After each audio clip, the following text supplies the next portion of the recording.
Live stream is on.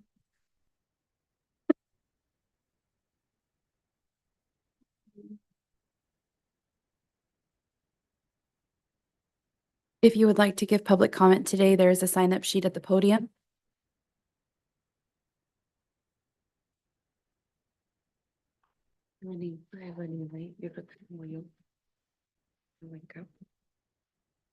Also, if you are online, please let me know in the chat room if you'd like to give public comment as well. Thank you.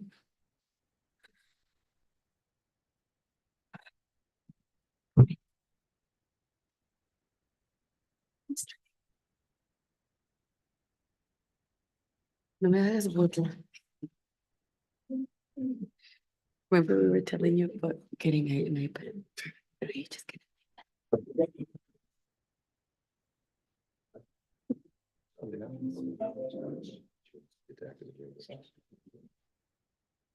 Where's the photo? That's fine.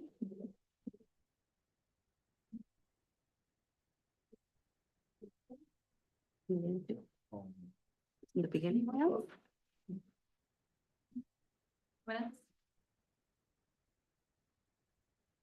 You hear from Julia? I have not. There's another. Thank you. And there she is. Card full.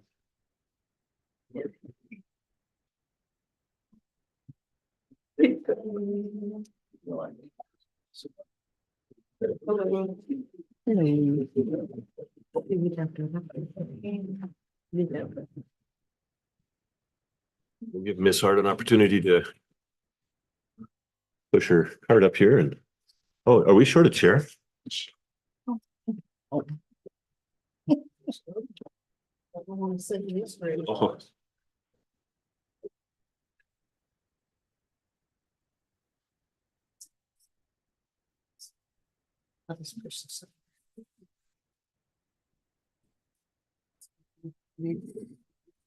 See.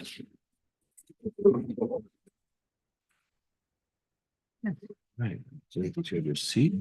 Sit down. All right. Good morning, everybody, and welcome to the first budget meeting for 2025. So we're trying to get ready for 2025, and we're going to start out with reviews and different things. And so I want to welcome you all here. The format, we have the agenda, but the style of the meeting is a little bit less formal than a regular city meeting. So there may be a little bit of variation on the published agenda, but we will cover all of the things on the agenda.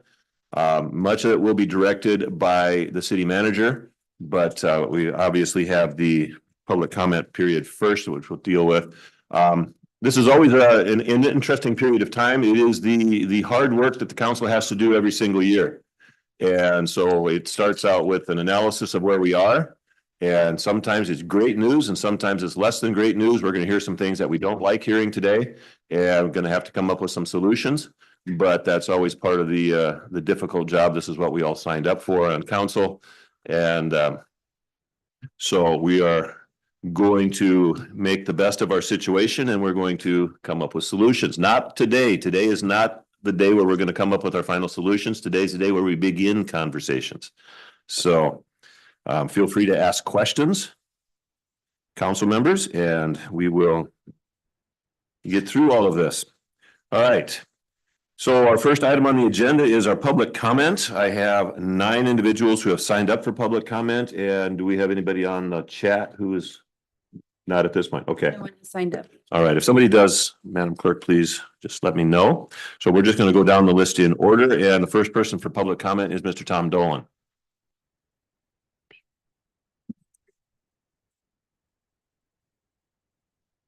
I'd like to start with requesting that you suspend the rules and give us more than 3 minutes for our comments this morning. We have a limited amount of time that we can cover our agenda, and we've got a lot to cover today, Mr. Dolan, and there's 9 of you who've signed up to speak. So, council, what is the opinion of council on this one? I'm seeing no's. We got a lot to go through. I move to suspend the rules and let them have 5 minutes.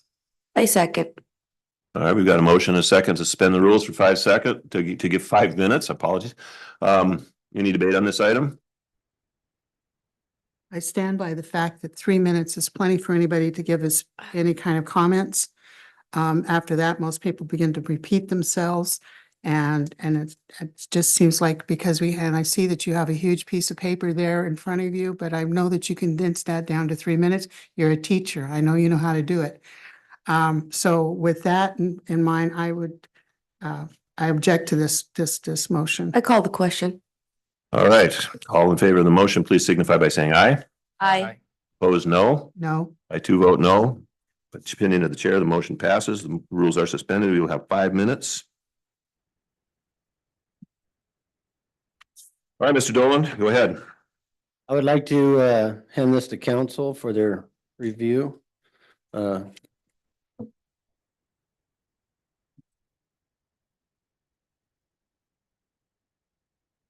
Thank you, Jackie. Good morning. Oh, I guess I'll wait till you're back.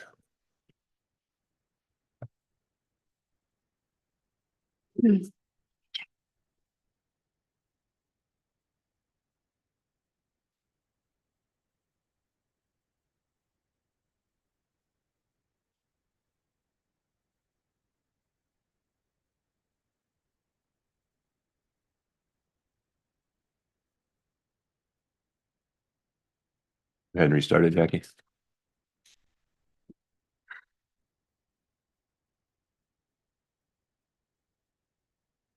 Good morning. My name is Tom Dolan. I'm a resident of Sunnyside. Over the past year and a half, 4 of us, myself, Sharon Dolan, Monica Flores Niemeyer, and Britton Moore have been attending council meetings. We have had different concerns, but came together for a common goal. The goal is to find out what is going on with our city's finances. And why have there been so many firings and resignations of longtime accredited credentialed staff? Many that were terminated because they questioned the finances and budget actions of administrators, just want their good name back. We had many other questions, most still unanswered. Questions that were deflected with comments like, "You're a small group and you have no proof." Former council did not listen to their constituents. As a group, we learned how to navigate state sites, reports, record requests, data holding sites, trying to find out truthful information. We use tools available to every citizen. During this time, candidates running for office were also attending council meetings, and they heard our questions. They asked us questions. We shared our information after the election. We were cautiously optimistic that questions and concerns would be addressed. Former council members relied too much on the previous mayor for guidance and direction. They were negligent and did not seek even the basic OPMA training that is required by law. The city received a good audit report for 21-22, and these audits did not show the full picture of the city finances. We have a federal audit coming up, and receiving a good audit report should be expected because that's what we pay for when we hire a finance director. That is their job. The FIT report or financial intelligence tool shows that the city has a huge deficit and is in the red financially. Is the deficit more than what is shown? There is an old saying, shoulda, coulda, woulda. Should have listened to your constituents. Could have been a lot more transparent and would have had a better FIT report. I am requesting that a forensic audit, again, be initiated because transparency is needed to reveal what has actually been taking place. And I would like to give the rest of my time to Monica Niemeyer. Thank you. Thank you, Mr. Dolan. Next person on my list is Ken Knowles.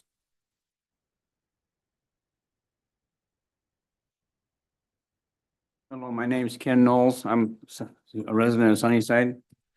I'm concerned about the counts and balances, and I always have been. You come here with all the statements, with all the stuff saying that you've got money in the bank or whatever, but they never bring bank statements to the council meetings, so you actually see what's in the banks.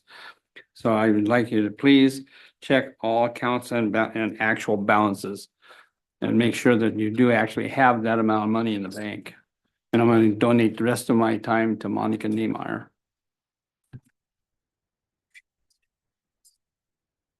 Okay. The clerk take notes on that amount of time. Next name on my list is Miss Niemeyer, Monica Niemeyer.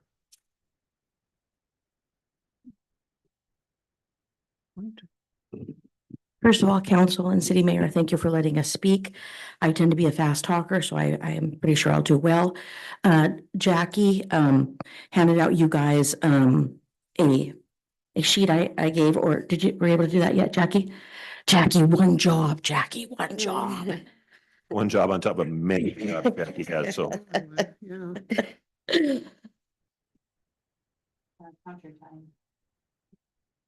Oh, okay, thank you. So Well- whatever Mr. Dolan had left and We'll see. Okay. whatever Mr. Knowles had left, yeah.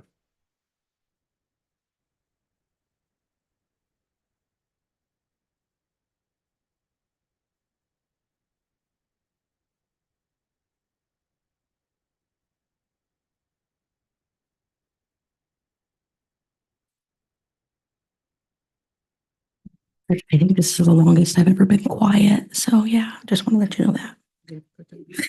I wasn't gonna say that out loud. Oh, okay. Meyer. Healing is the first sign of healing. Go ahead.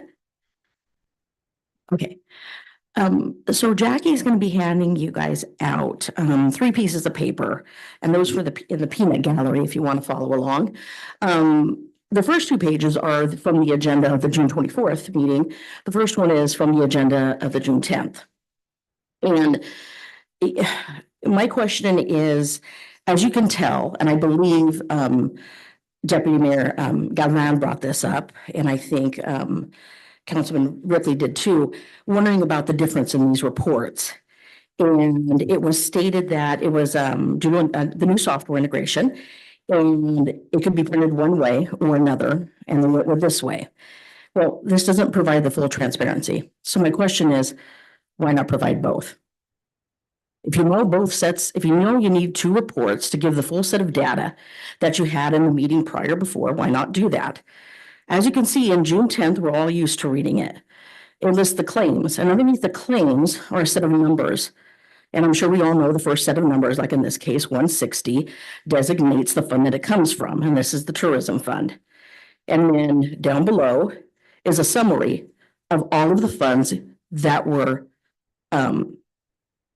utilized for that time period, along with a total of those funds and then a total at the bottom. In the first 2 pages, the ones where it states June 10th in the upper right-hand corner, you don't see that level of detail. In fact, we don't know which fund that these expenditures are going to, that they're associated with. At the very last page, which would be page 2, there is a total expenditures by fund, but what is missing is, and for lack of a better term, I'm going to use the term cost code. The cost code associated with that fund, meaning we can no longer do the math. For the prior report, once again, back on June 10th, we could, in theory, look for every single claim that was numbered 160 and be able to verify that those numbers are right. But in this case, we now know nothing. We have no idea. I personally have used this information when I asked about the water fund, which was acknowledged was low, along with other information on other funds, the tourism. I feel my information was taken away from me and my stakeholders, and I want it back. I'm requesting that those reports be backdated and corrected. In the meeting on June 24th, Jameson did say that she was working on it. We're now 2 months out, and the reports are still the same. I'm also wondering why these reports were changed in the middle of a fiscal year. This is done in June for the month of May. Why was the reports changed mid-fiscal year? Why was the software change done? I wasn't able to have time to print out the other reports, but if you look at the payroll reports, at the very bottom of those payroll vouchers, you'll see a term called Empower. Empower is a software. So, and it looks like it's the same software that was, yes, sir? Sorry, you looked up like I thought you were going No. to stop me. I'm so sorry. I'm so sorry. It's Power. And that is for the payroll system, which looks like the same reporting system that we had in the past. That, at the end of every payroll, is a deduction from Empower between 4,200 to 4,800. The software costs quite a bit. So I'm guessing in theory, this new software costs quite a bit as well. At this point, I don't know. I sometimes miss meetings. What did the contract look like for this new software? What was the lease term? What were the reporting styles? Why did we choose a new software? Was input given by council for the kind of reporting that they would like to see or not like to see? Something added? I don't understand why we're doing this mid-year. Also, what is it that was wrong with the previous software to make us want the new one? Once again, that could have been a discussion in meeting. I sometimes miss the council meetings. We do have a lot of questions. Most of all, why was assembly done mid-year? And why are we going with a software system and a reporting system that brings us backward in information instead of moving forward in clarity? Time and time again, our answer, as you always know, is the word transparency. It has become kind of a key word for us. This goes backwards in this. It's almost like me personally, this is totally me personally. I feel like I wasn't heard, but I wasn't understood. I feel like information, quite honestly, is being taken away from me. And as I said, I want it back, and I believe the stakeholders deserve to have it back. Lastly, I'd like to just end with this. This has been a difficult year and a half. We asked a lot of questions. And quite honestly, Julie, I don't think I've repeated myself once. And I took great offense to that comment. A lot of people do it. I'm not a lot of people. I'm me. Not start a dialogue here. Please go ahead. Thank you. I'm sorry. You're right. But I am me. And maybe if we were all recognized as individuals and heard as individuals, you would be able to take away us in a group and making whatever decisions or judgments you may make. But our questions are valid. I think as this meeting goes on, you will see our questions are valid. For the record, we didn't want to be right. All we ever wanted was answers. All we ever wanted was discussion. All we ever wanted was the respect that a stakeholder deserves. And in turn, we would give you respect back. The environment that has been created is one of animosity and distrust and sometimes tension. Only because we've never heard, we've never replied to it. It didn't have to come to this point. We all could have been on the same page, worked through it, and probably wherever we stand now, understand a little bit more instead of, honestly, as me, feeling frustrated. I want moving forward, we take this in a very good lessons learned as stakeholders, and stakeholders at what we should and should not know, and the power that we have to learn. And as council, you're understanding that we deserve that power. Thank you so much. Thank you, Ms. Niemeyer. Thank you. Next name on my list has been crossed out, Sis Kennard.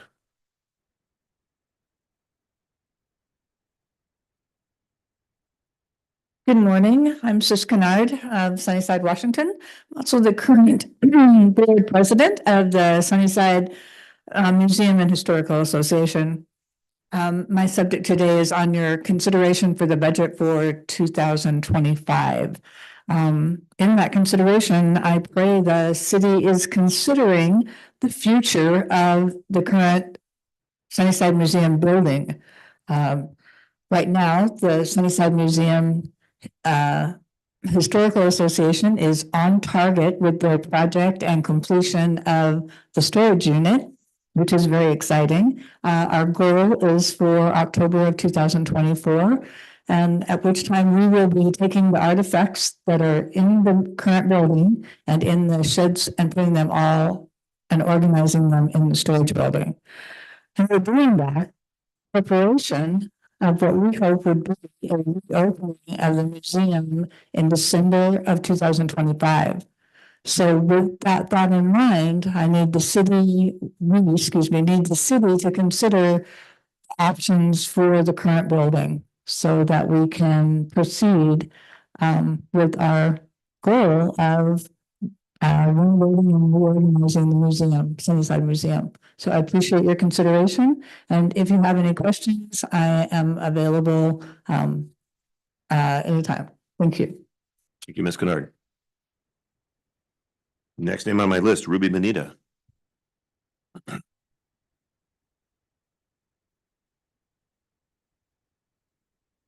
Morning. Ruby Medina, Sunnyside, welcome. I've not had the privilege yet to congratulate and welcome Mike Gonzalez. Thank you.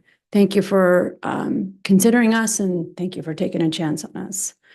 And so my big issue, and it's always been and it has been the animal control. And so what I would like is for council to take consideration as far as in what the animal control services looks like for our city. I mean, we've had a position that was created for the city, employed by the city since November. And there's been a lot of struggles. I have not taken the time to gather or collect the information and all of the different rescues that I've rescued.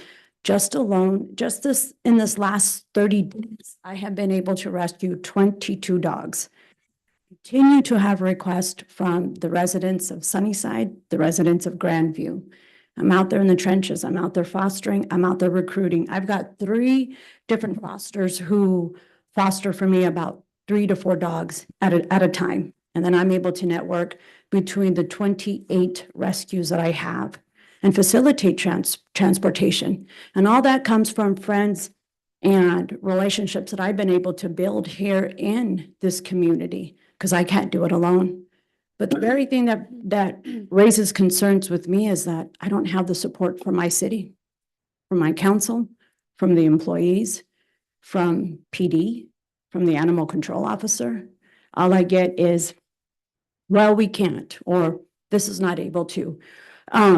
In the beginning, when the ACO was employed, there was that discussion about Yakima Humane Society and the contract terminating, and that we didn't have a shelter to take our animals. Now, all of a sudden, I'm seeing animals that are being transported to the Humane Society. Do we have a contract with them? Are we paying them for the dogs that we're surrendering to them? So there's just a lot of different things that is in question, that brings, red flags, because it just feels like it's a pattern of certain dogs are taken and certain dogs are not. And the other question is, I know there was the fundraiser that was started last year for the festivals of trees. So I don't know where we're at with those funds. And if there was a final account wrap up for that, so that we know how to go forward and continue or trying to make the attempts in securing a rescue for our city. And again, with the whole animal control, one of the things that I've been able to do, and I admire the different counties and the different cities that I've also been able to work with, I really appreciate the model that the city of Prosser practices and what they enforce. Their cities are very clean. The animal control officer is very well equipped. He knows the RCWs. He has the support from their PD, his chief. And their community is very clean. They do not believe in animal abuse and animal neglect. They enforce the laws, they enforce the codes, and I appreciate that. And so I would just ask that we can talk to them, reach out to them. I mean, somebody is doing it. And so I would like to be able to have that practice here. It's a lot on me emotionally, physically, resource, financially, and having to help somebody to rescue, trap a dog here, puppies. And then network with all the different rescues that I have, and then find somebody who can do the transport, get somebody who can do the fostering. It's possible. I'm doing it. So I just wanted to be heard and continue to bring that up to the city council's attention. Thank you. Thank you, Ms. Medina. Next, Britton Moore.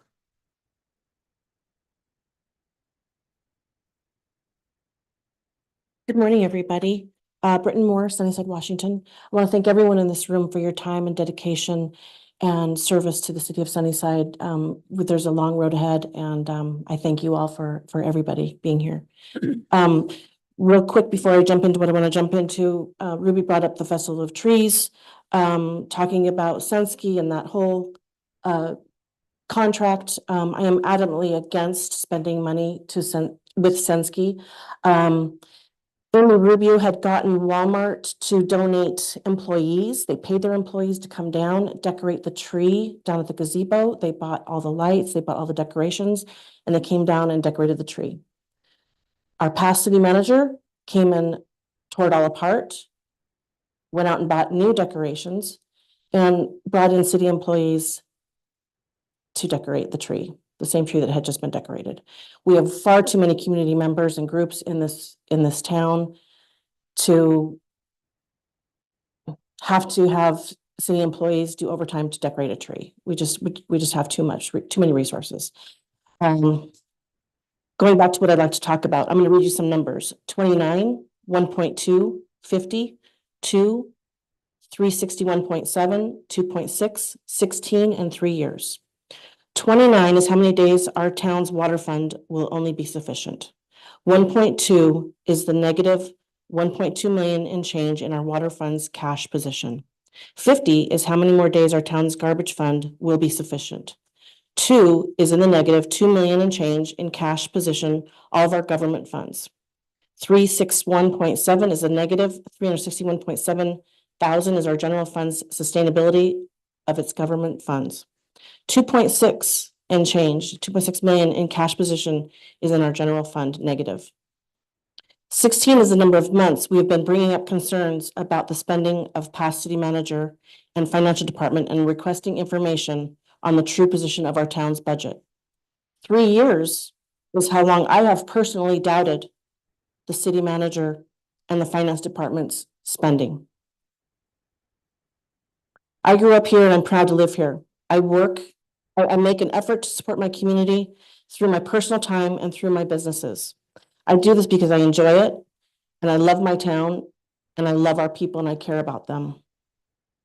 I have spent the last 14 years volunteering and serving this community. When we spoke at council meetings, we would ask questions, provide proof, details, and issues on research. We never received an answer. Not a single question in 16 months did we get a reply. What we did receive was a few council members and personal comments about us, that we were troublemakers, stirring the pot, and that we owed an apology to certain people at the city. This narrative was created by a few people on this panel today. When the state auditor's FIT report came out, and I saw that we have been right all along about the financial health of this town, I was angry. I was angry for being right, and that the past council did not listen. By calling us troublemakers and pot stirrers, you have then proven what side you took. The side of deception, lies, shell games, and outright hysterical blindness. Because this person was so-called your friend. You can't know where you're going until you know where you've been. Do we know where we've been? Do we know where we were? Where we're at right now? I beg you to do the right thing. For new city council members and past council members, thank you for letting us be heard. And our new city manager, Mike Gonzalez, thank you for coming in and creating a change to make Sunnyside strong again. Thank you. Thank you, Ms. Moore. Next on my list is Mr. Mike Kennard.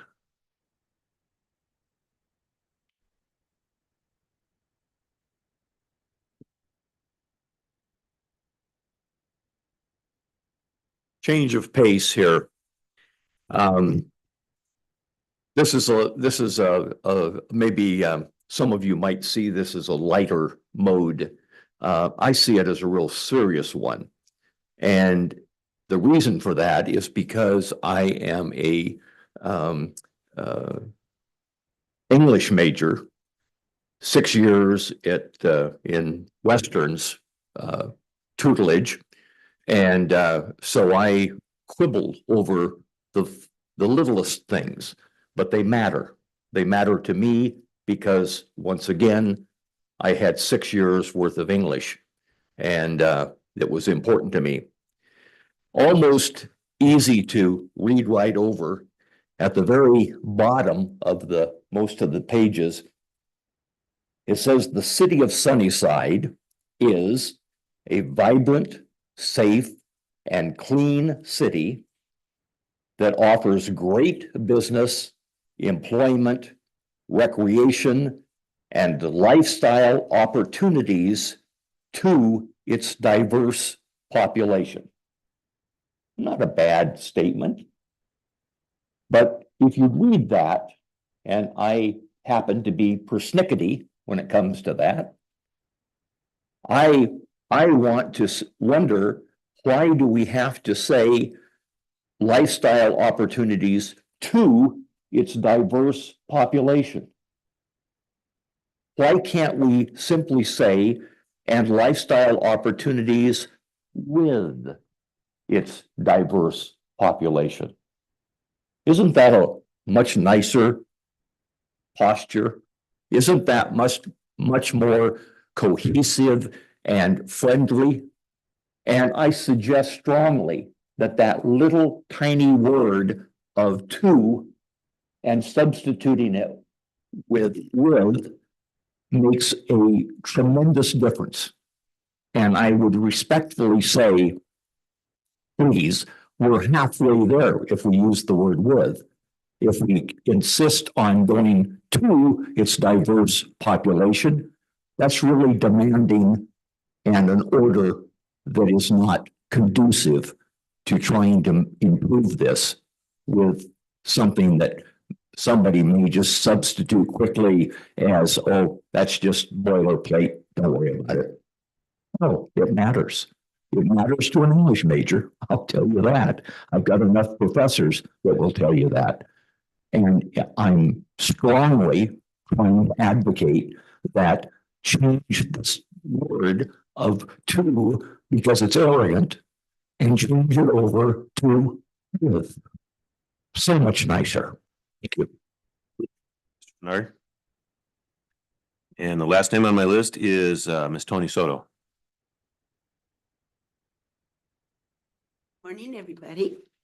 Morning. Tony Soto, Sunnyside, Washington. And I stand before you and I say ditto to everybody behind me of what they're talking about. I'm tired of hearing people here in the city hall that do not know. They give us different kinds of budgets. They're taking money in, they're taking money out, but it's not the real picture you're trying to show us. I'd like to know if you guys can have more transparency in the government here, because we deserve it in this town. We deserve to be, for you guys to be honest with us.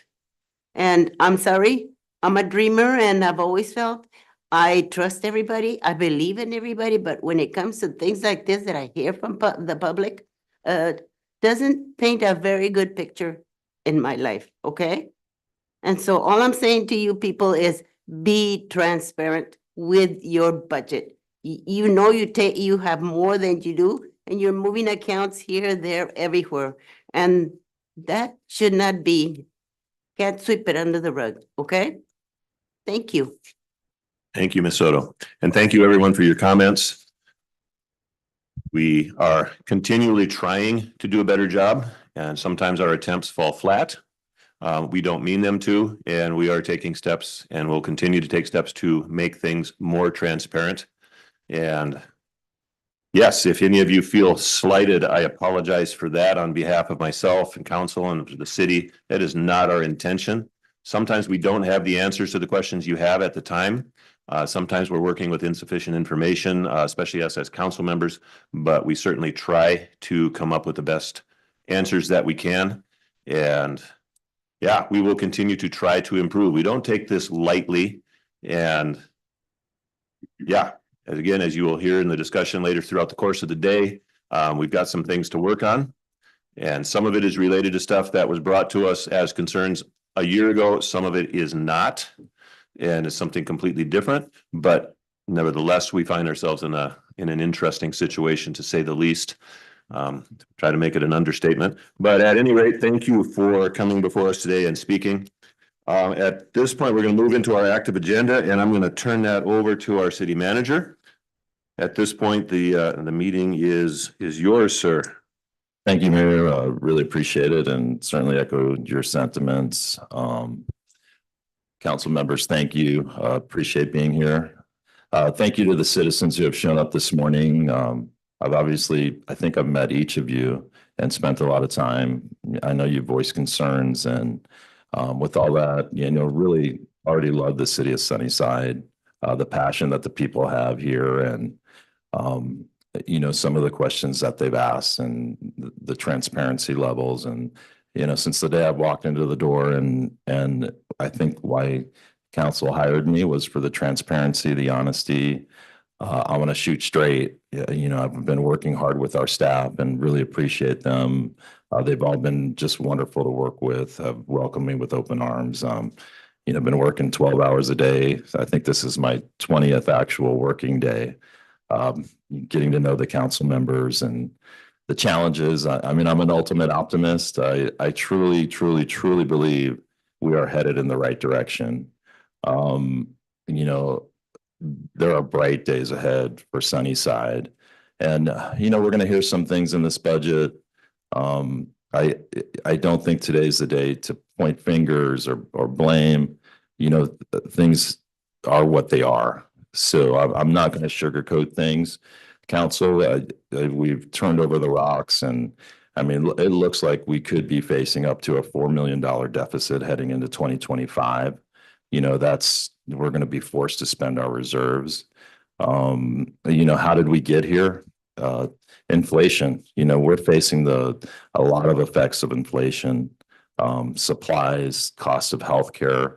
Those things are not lost on the city. For us to operate is really, really, really expensive. Sales tax revenue hasn't been as robust as we know. Price of houses, interest rates, all those things have a sort of an indirect effect on cities. So I think that can't be lost on us either. It's, this is not during the pandemic when everybody was spending like insanely on Amazon, and we were able to reap a lot of those rewards. So I think we're just seeing some of sort of the fatigue financially from that. So, I think we really have to take that into account. Certainly the use of the Munson property as revenue in our 2024 budget was ill-advised. There's no way to sugarcoat that. That was a $4 million positive expense that, we were really hoping was going to come through. And, I've had the opportunity to speak with the developer on that. And that certainly he put on the record yesterday that will not come through until, hopefully sometime in 2025. Still believe in that project, still think it's an amazing one that we really have to shepherd and help them out with. So I would love to see that come to fruition. I think the Midvale Road project has had some effects. The use of some ARPA funds that we had to budget for positions over the years. So, that is what it is. So that's where we're at. So some of the steps that I've already taken, I've hired GMP to really look at our budget. Dave Zabel will be the project manager on this project. So I feel really fortunate and lucky that he just retired as interim city manager of Yakima.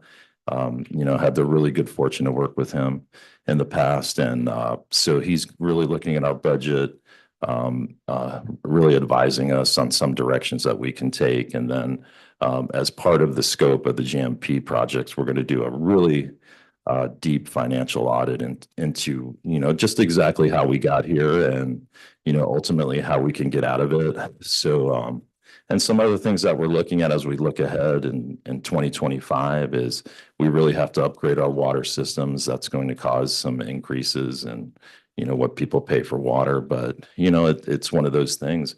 It's a really tremendous expense. We certainly don't want to turn into, I hate to use the term another Mapton situation, but we're sort of on the precipice of we really need to upgrade our water systems. And we all know how deeply tied water is to economic development, housing, obviously a safe lifestyle for our citizens. So that's sort of how I'll tee it up. I'm going to turn it over to our financial director, Jamison Horner, who's got a PowerPoint that'll give some more perspective on things. And ultimately, I'll bring up Dave Zabel at a certain point to lend his perspective. But and maybe if you want to open it up for questions, certainly council, maybe before we get to a PowerPoint, Mayor. Council, any questions for the manager? Or comments? Okay. Okay, thank you. Moving forward.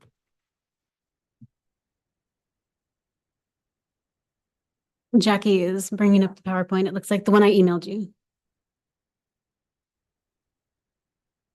So this first few slides is just the basics. You can that's who we are, what we're doing here. This was our proposed agenda based on what we have done in the past few years. If you'll go to the next slide, this is actually, I think, more what we're going to be doing today.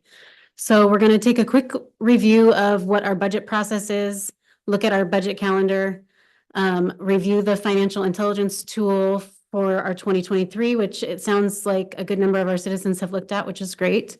We will look at what our preliminary budget estimate for 2025 is, just briefly, but we're really early in the budget process. And then I think number 4 is really what we're going to hit on for the majority of this meeting, which is reviewing the city's 2024 budget position.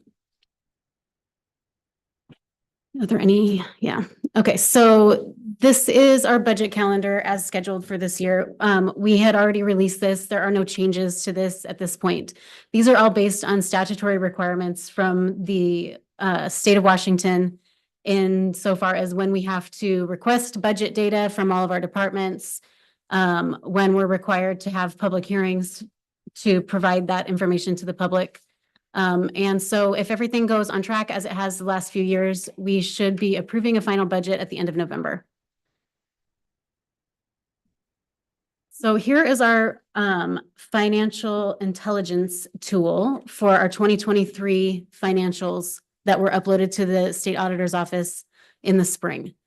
And these are the numbers that were being referenced by several members of the public. So this is kind of our basic information. Sort of shows our rankings as far as revenues and expenditures across the state. And our revenues and expenditures have been on an upward trajectory for the last several years. So that's kind of our previous trend. But as we scroll down, we'll look at our specific funds. That's the overall, we can scroll farther. It's just the basics. Okay, so our financial health, this is some of the issues that are being brought up by the public. Our general fund does have 3 indicators. Our cash balance sufficiency is still listed as good at this point. Most likely that won't be good next year. The change in cash position and the sustainability have both gone down. And while our system, our situation is a little bit more dire, this is not that uncommon for a lot of cities that have been spending ARPA funds in the last couple of years of revenue that came in 2 or 3 years ago. So there's a lot of cities that sort of held on to those and have been spending those one-time revenues. So that does account for some of that cash position, specifically in our ending fund balances. If you look at all of our governmental funds, that includes like our street fund, our tourism fund, our public safety fund, those are looking decent. Again, the change in cash position is mostly based on our general fund.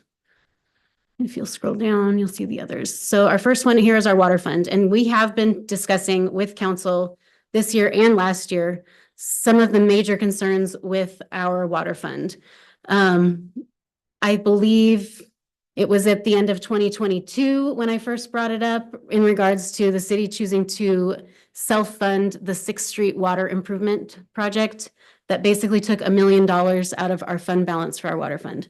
So our water rates have not been adjusting with inflation to the extent that they should have been. So we've known that we've needed to look closely at our water rates.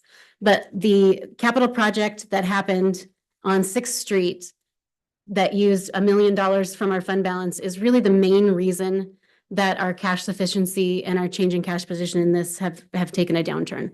So we do have our water system plan being presented on Monday's meeting. And HLA will go over some of those suggested rate increases and some of the capital projects that are coming up for that fund. So we will get into that fund a little bit more deeply as in the next couple days. Our sewer fund is good.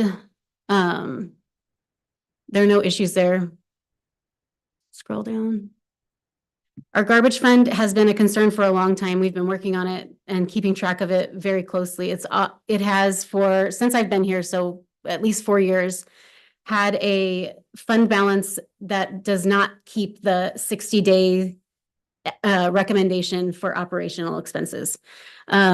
We did a restructure in the way that we charge rates, and we've been keeping an eye on how that is affecting our fund. It does look like some of that was good for the fund and allowed us not to increase rates based on COLA or like inflationary costs in the last year, but we are going to need to start doing that now as the new funds sort of settle in and we kind of figure out how the new rate plan works without doing the extras and things like that. So we will be looking at an increase in that one for this year. Our ambulance fund looks good. One thing to just keep in mind for our ambulance fund, we do get ground emergency medical transport fees or a sort of a grant from the state through the federal government. And that is not a guarantee every year. And so far for 2023, for 2024, sorry, we have not received that yet, but we are supposed to be receiving it. But when we get later down into our estimations for 2024, for the end of this year, I haven't included that yet because usually we receive that payment in June, but it is completely based on when the government issues the money. And so we don't have any control over that. So that's usually about $450,000. Yes. Sorry if I may, I just got clarification. So on our last meeting on Thursday, yeah, the G&T funds that the HCA that distributes those funds has gone through a new auditing company. They audit those amounts every year. And so they're running a few months behind this year, but we got confirmation that we will receive it by the end of the year. It's just going to be a few months later than normal, unfortunately. Just want to clarify. Good to know. So I will update those numbers hopefully for 2024. So that fund will have a little bit higher fund balance. So are there any, I think there's one more actually. There's the stormwater fund on the next slide. Yeah, but that one's looking good. Actually, we don't have a lot of cash in our stormwater fund. We had HLA do a rate study for us. We've been working on how to implement these new rates. But in the meantime, we've been able to really cut some costs in that area. So we've been able to maintain our cash balance right there, but we are going to need to implement those rate changes at the beginning of this next year. Can I just make a quick comment? I've noticed a couple of people taking pictures of the slides. I'm pretty sure that we would be happy, or the clerk would be happy to email you the entire slideshow. If you would like to have that information, that should all be public information. So if you want to get that request into the clerk and get that information personally, as opposed to having to take photographs of it, I'm sure she would be happy to do that. Am I correct in that, Matt? Yes. All right. So it might be easy to read on your screen. So we're not in public comment, Mr. Dolan, right now, but I just want to make your life a little easier there for that. Okay, go ahead. Okay, so this is sort of where we're preliminary budget. Oh, you know what? I'm sorry. That's my mistake. That's supposed to say 2025. Scroll down. Preliminary budget estimates for 2025. So these are some of the assumptions that we're taking into 2025. Inflationary increase for goods and services right now CPI is sitting about 3%. I kind of want to think maybe 3.5% as we hit towards December. However, the Fed is also supposedly going to lower interest rates, so everything's kind of up in the air on that, but I'll keep a close eye on it. Salaries and benefits, we have multiple union contracts, about half of which have settled contracts and the other half that are still open. But right now, the salary COLA increase average is actually about 4.25, but we have some of those other contracts that are open, so and then our revenue projections, and as the city manager mentioned earlier, some of our tax revenues have been down. And I think on the next page or a little bit farther, I show the comparison. Oh, that's the CPI. That's where I'm getting that number. Go ahead and scroll down. I don't know if everybody, that's an overview of our contracts that have open and settled wages. And the next slide, I think, shows so you can see here that our actual taxes received in 2023 were 11.2 million, and our estimate so far for 2024 is only 11.7 million, versus the difference that happened between 2022 and 2023, which was, about 800,000. We're only looking at 500,000. So usually that's going in an upward direction. Right now, it is a bit stagnant. Licenses and permits, last year, we had a lot more than we are getting this year. And we actually expected to have more this year based on some of the development that was in process. So when we estimated those numbers in 2023 for 2024, which those estimates would have come from our Community and Economic Development Department, we estimated much higher than this, than what they've actually come in. Our intergovernmental revenues is mostly grant fund often, so that one's not a super huge indicator there. But our charges for goods and services is looking at about half of the increase that we had year over year prior. So these increases are they're just not as steep as they have been over the past few years. So overall, we are looking at higher revenues, but not by as much as we would hope. Could you just scroll back for just a second? Thank you. So go ahead and scroll down. So this is our overview of our revenues versus our expenditures. And this goes back several years to 2020. And the dark color, this is for the general fund only. The dark blue in the background is our regular revenues. So those are our revenues that we use for operations and maintenance. And the light blue at the top, that's our irregular revenue, one-time revenues or things that we don't count on, like interest. Sometimes we get a lot more interest, but we don't really budget on interest. The expenditures are the yellow bars in front of that for the general fund. Again, the darker yellow is the operations and maintenance expenditures, and the light yellow are the one-time expenditures. So those includes ARPA funds and the things that were paid for capital improvement projects, things like that. You can see the last few years, it's been real tight. Like in 2022, our operations and maintenance numbers were pretty even. 2023, we actually spent a little bit more on the general fund on operations and maintenance than the regular revenues that we received.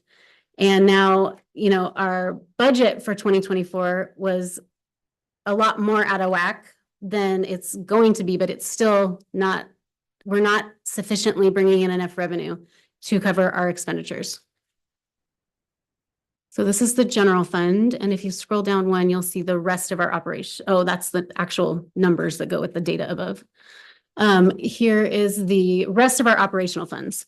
So again, the dark green in the background, that is our regular revenues, our operations revenues, and the dark pink salmon, whatever that is the regular operations and maintenance costs for the rest of our funds. And so not looking at the general fund, the rest of our funds do seem to be pretty healthy as far as revenues and expenditures go. Council questions or comments? Mr. Deputy Mayor. Jack, if you could go back to page 16. The light blue right there, that one, that's irregular revenue, which is the Munson property. That's why that light blue color, yeah, that's pretty broad there. That includes that $4 million that was expected in the Munson property sale. Okay, which according to the manager, we're not gonna see that this year. Correct. So if you look at the one to the right of that, that's what our actual estimates are now for this year. Okay. Further questions? I have just something to add if I could. I was reading on the rules and procedures, 2.11 budget policies. It says one-time resources should not be used to fund ongoing services. That's pretty much what we did. Last year happened. We were using those one-time. The budget that was presented to council included one-time revenues to cover operations and maintenance costs. That's correct. Okay. We went into the year, council had been informed of that and there were objections raised. But we ended up going forward with it and the plan was to discuss and implement revenue growth procedures, come up with some ideas and do some of that sort of stuff. And that discussion did not happen. And there's a number of reasons for that, but the fact is, yeah, those discussions didn't take place, obviously, because we're discussing that now. So yeah, we went into that. We knew there was a risk. We took that risk. And even had the Munson sale happened, we would have had to have some difficult conversations at this point because we cannot continue to operate off of a real estate transaction. So these changes were going to have to happen. These discussions were going to happen. And so, yeah, this is kind of where it left us at this point. Ms. Question? Going back to your question, Deputy Mayor, about the ongoing operations and using the money for this, the one-time payment for ongoing operations. For the record, what were those operations specifically that we used the ARPA money for? That would be all listed in the ARPA report. Most of the ongoing ARPA, like the funding from ARPA that was used for ongoing things included 6 positions that were approved by council, 4 police positions. What council? That was in last year's budget. Previous council? Okay, Right. Thank you. Every council's budget approval is for the following year. Thank you. That's for the record. Thank you. They were initially approved in 2022. 2020. Okay. 6 positions. Are those the 3 police officers? 4 police, and it was actually more than that initially, but what we ended up filling was 4 police officers, the human resources position, an additional, and a planner. The other ongoing costs that were paid for with ARPA funds are mainly in the police department for updated technology that requires like subscriptions and ongoing costs. So they needed to get upgraded cameras, including body cameras and in-vehicle cameras, update some of their ballistics. Is that the right word, Chief? I don't know. And a lot of those things require an ongoing cost. So the first couple of years, we were using ARPA funds to cover those. But in order to keep that technology up, we do need to continue to pay for that. Another question, follow-up question. I mean, it's a little concerning to me because what I'm hearing is that this decision was made, Mr. Mayor. Council approved it, but there was no preliminary conversation for planning for the ongoing expenses as soon as these monies were no longer going to be available. Thanks for that word. So is that correct? Were there no conversations? Were there no planning on where this was going to lead us up until we're halfway through the year and now starting budget review and now we're having these conversations? Was there no other conversation happening along the way? That is not correct, actually, Ms. Frausto. These conversations came up There have been, over the course of all of these discussions, concerns about, especially concerns about hiring people with one-time funds. That has come up over and over again. For a little bit of context, let's keep in mind, in 2022, the month of May was punctuated by a very dramatic shooting at the Cinco de Mayo. And council responded to the needs expressed by citizens. We had very full council meetings shortly after that. People were infuriated by the fact that that happened. And we did want to respond to that. We never wanted to see an incident like that occur ever again. And council was very motivated to make sure that that didn't happen. And that required more police officers, because our police department was not exactly overstaffed at that point, but it also required certain amounts of technology. Things that, what are those cameras called? Those flock cameras.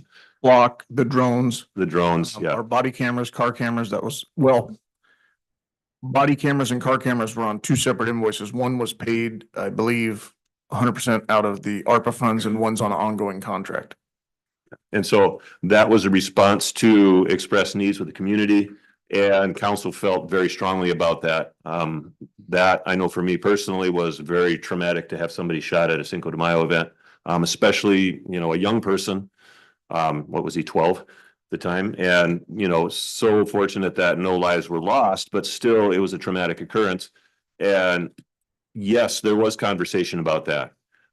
Some of the conversation involved statements that, okay, these positions will pay for themselves over time. After the first year, it's going to be either based on fines brought in or permits or whatever they do. These positions will pay for themselves, which is not happening at this point. So there was either a misunderstanding of some of the information or misinformation at that point. But yeah, it was in response to community needs.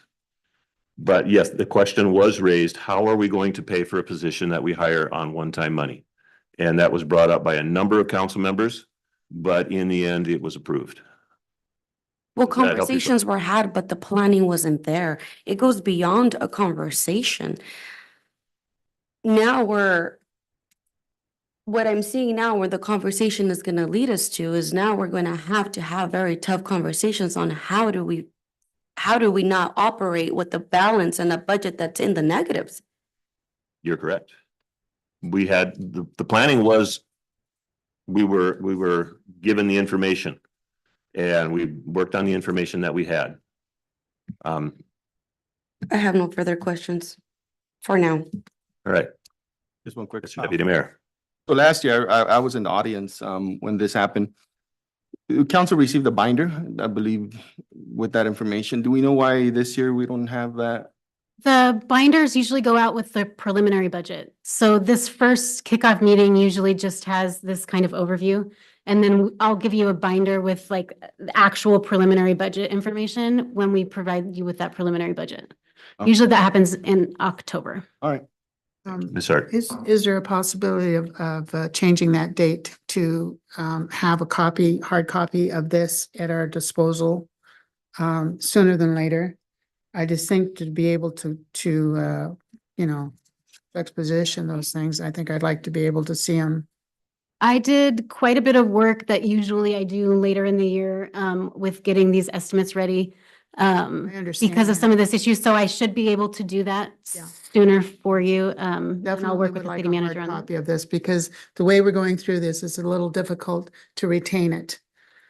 If I recall, Ms. Horner, in 2022, you gave us a binder, then just gave us sheets to add to it over the course of the process, and that might be. And It's the same, that initial binder though was at, has always been with the preliminary budget. Like the first year, it was in a little plastic thing with for this meeting. And then last year, I think it was just printed with a staple. I have those at home. Yeah. And you referred to them numerous Yeah. times. So I'd like to have them this year as well. I have the binders already. I am planning on providing those to you. I can work on getting those out much earlier than October, if that is the. I think we would all appreciate that. I think so. Yes, thank you. Okay, if there's no further questions or comments, Can we move on to? okay, go ahead. There's just two slides, one slide left if you scroll down. This is, yeah, so that's just the data for the above slide. This is our current financial position. So while the numbers based in the funds is difficult to hear, this is just showing where our money is that we have in the bank. And I know there was a comment made earlier that no one ever sees the bank statements, but I have provided those anytime anyone requests. And I could put the most recent bank statement up on the screen if you would like. But this is what we have. So we have our treasurer's account in basically our checking account has 3,200,000. Our LGIP, Local Government Investment Pool Fund, has 4.4 million. That's like a money market account, so we can get that money out. It's very liquid, just takes a couple business days. And then we do have our US Bank Safekeeping Bonds, which is 5.9 million. And so those do have specific investment dates. So. Okay, questions, Mr. Deputy Mayor? In specific funds, right, that they go back to. If we. Right, this is just the bank accounts. Yeah. There have been questions about what's in the bank accounts. And I also want to share too that you did provide bank accounts to the finance subcommittee. And yeah, I appreciate that. I did go through and you know, the numbers were there. So just want to say that. Thanks. Okay, Ms. Hart, you had a question? I saw your hand up. Yeah, I'm just trying, you said 9 million rather for the, is that the safekeeping? Are you including the other 14? Oh, did I say, I think I said 5.9 million in the safekeeping. Seems like you. Oh, I may have. I guess I misspoken. I'm heard sorry. 9. I No, could have said. 9. maybe I just heard 9. may have Maybe I misspoken. just heard 9. There you go. Okay. I Yeah. see the number. Question? Mr. Beeler? But do we know what interest rate that we're getting on that? The LGIP has been, let me pull up a spreadsheet. I believe it's been about 5.4. And our bonds, most of them are around 4%. So we didn't get them back when they were only 2% and holding. No. Okay. Mm-mm. I think we've upgraded a couple of different times to take advantage of higher interest rates. I remember a couple of conversations about that. Let me pull that up for you just a second.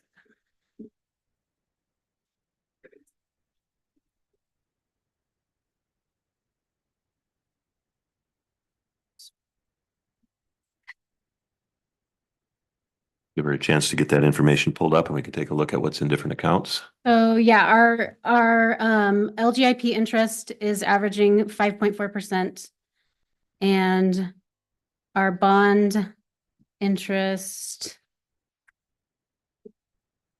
is actually about 3.6%.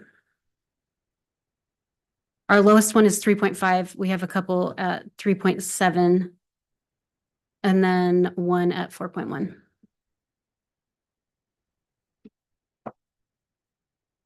Okay,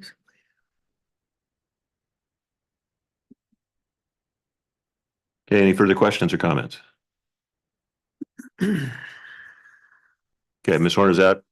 That's what I have. And I know that there's going to be a more in-depth conversation about 2024. And so I'll turn that over to the city manager, but I can pull up sort of that fund balance look that you guys are talking about. What is expected to be in the fund balance? Let me pull that up for you. And Mayor, if I may, I'd like to call up Dave Zabel just to get his perspective on our budget position. He's been working pretty diligent with us over the past couple of days and, you know, get his perspective and also the role that GMP will play and, you know, to financial solvency. So, Dave, if you may. Mr. Zabel, and when he's finished, Jameson can give us the information she's looking up right now. And all right. Good morning, Mayor, Council, members of the audience. So I'm Dave Zabel. I work for GMP Consulting, which is our principal is Greg Rothman, a pretty familiar name to some of you that have been around a while. And that's a firm that, you know, we do work like this where we come in and assist cities with consulting services, also do recruiting, those kind of things.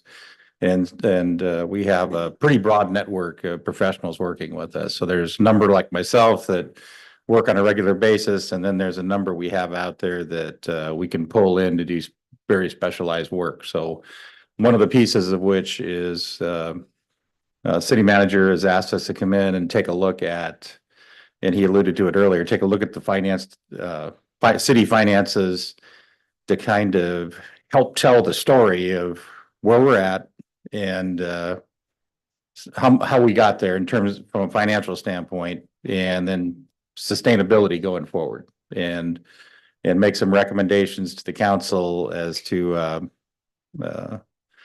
what options you may have available to you. You know, obviously there's two sides of the equation. There's revenues and there's expenditures.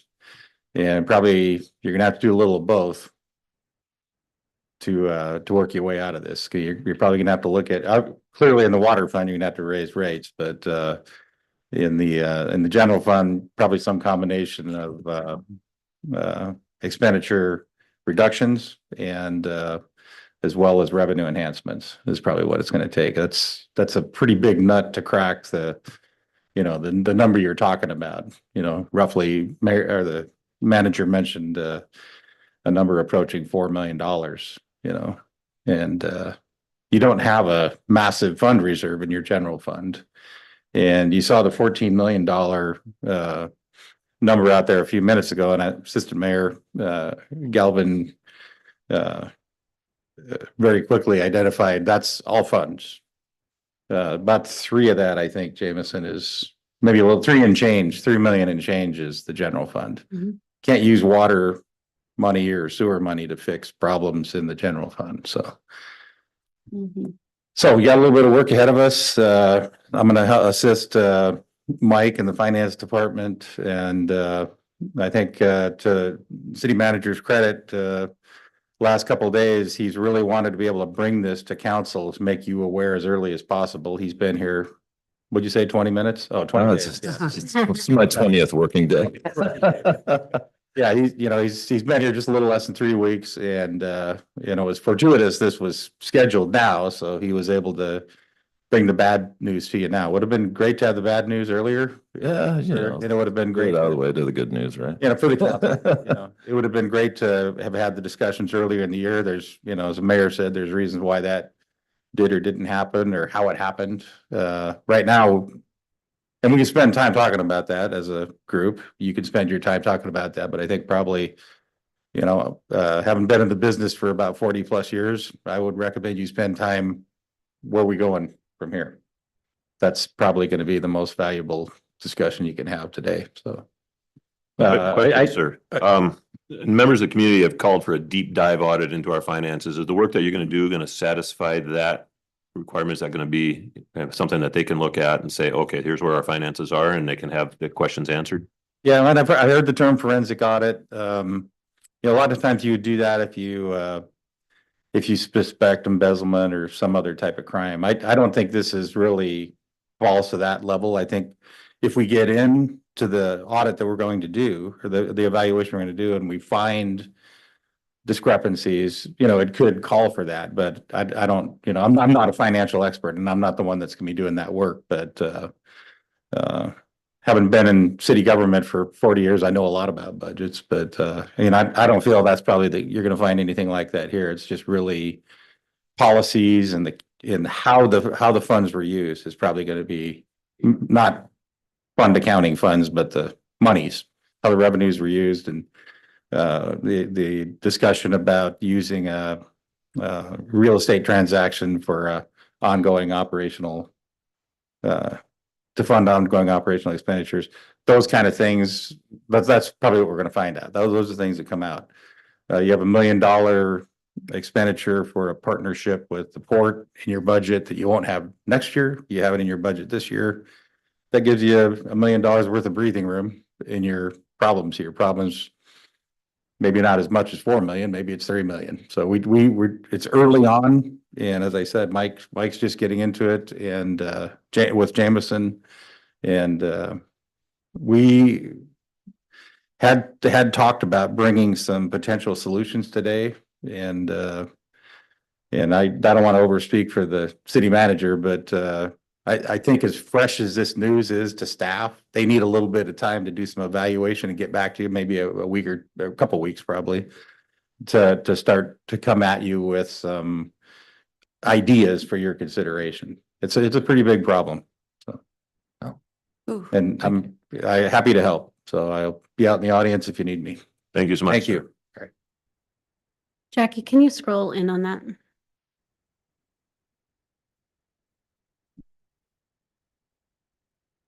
There you go. Okay, so these are our actual, all of our city funds. And this is where we are estimated to be at the end of the year, this year, if we do nothing. So that means that if we do nothing, our general fund, which we're not allowed to have a deficit in our general fund, so we will have to do something, will be at a deficit of $60,000. The actual operations and maintenance deficit that we have for the full year of 2024 is actually about 1.5 million. And then the full fund deficit is about 3.7.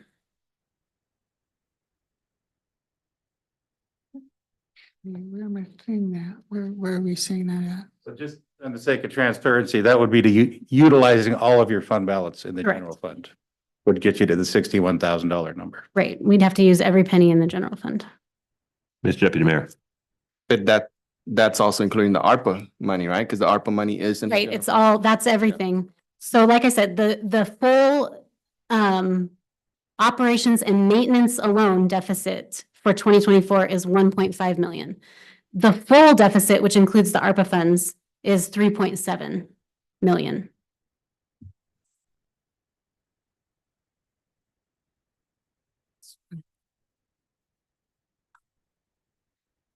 Okay. Where does our money in the bank come into this chart? Well, so see that bottom right corner where it says 11 million? That's all of our funds together. That's about our total assets. That's what equals it. So right now, like at the beginning of the year, that beginning fund balance, all of the money that we had in the bank at the beginning of the year was broken down just like that. And so this is just the estimation of the end of the year if we don't do anything. Mr. Zabel. Yeah, if I could, just to kind of tie those things together. And so basically what that chart is if you keep going and execute the budget as budgeted, that's the finance director's estimates of what the expenditures and revenues will look like, those two columns. And then the end is what's left, right? And if you look at that 11 million and you think back to the $14 million number, that's the expenditure of your general fund balance. That's the $3 million difference is basically you have $3 million worth of fund balance. Right. Which you see 18 million in revenue and 15 million in revenue, 18 million in expenditures. Right. On general fund up in that upper part, that difference is going to be funded by your fund balance. So just trying to tie those two things together.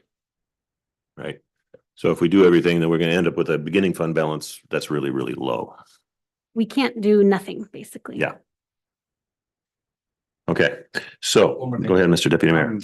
Ms. Horner, I don't remember if you remember the meeting that Councilor Fausto and I had with the previous city manager. I think at the end of the meeting, you stepped in.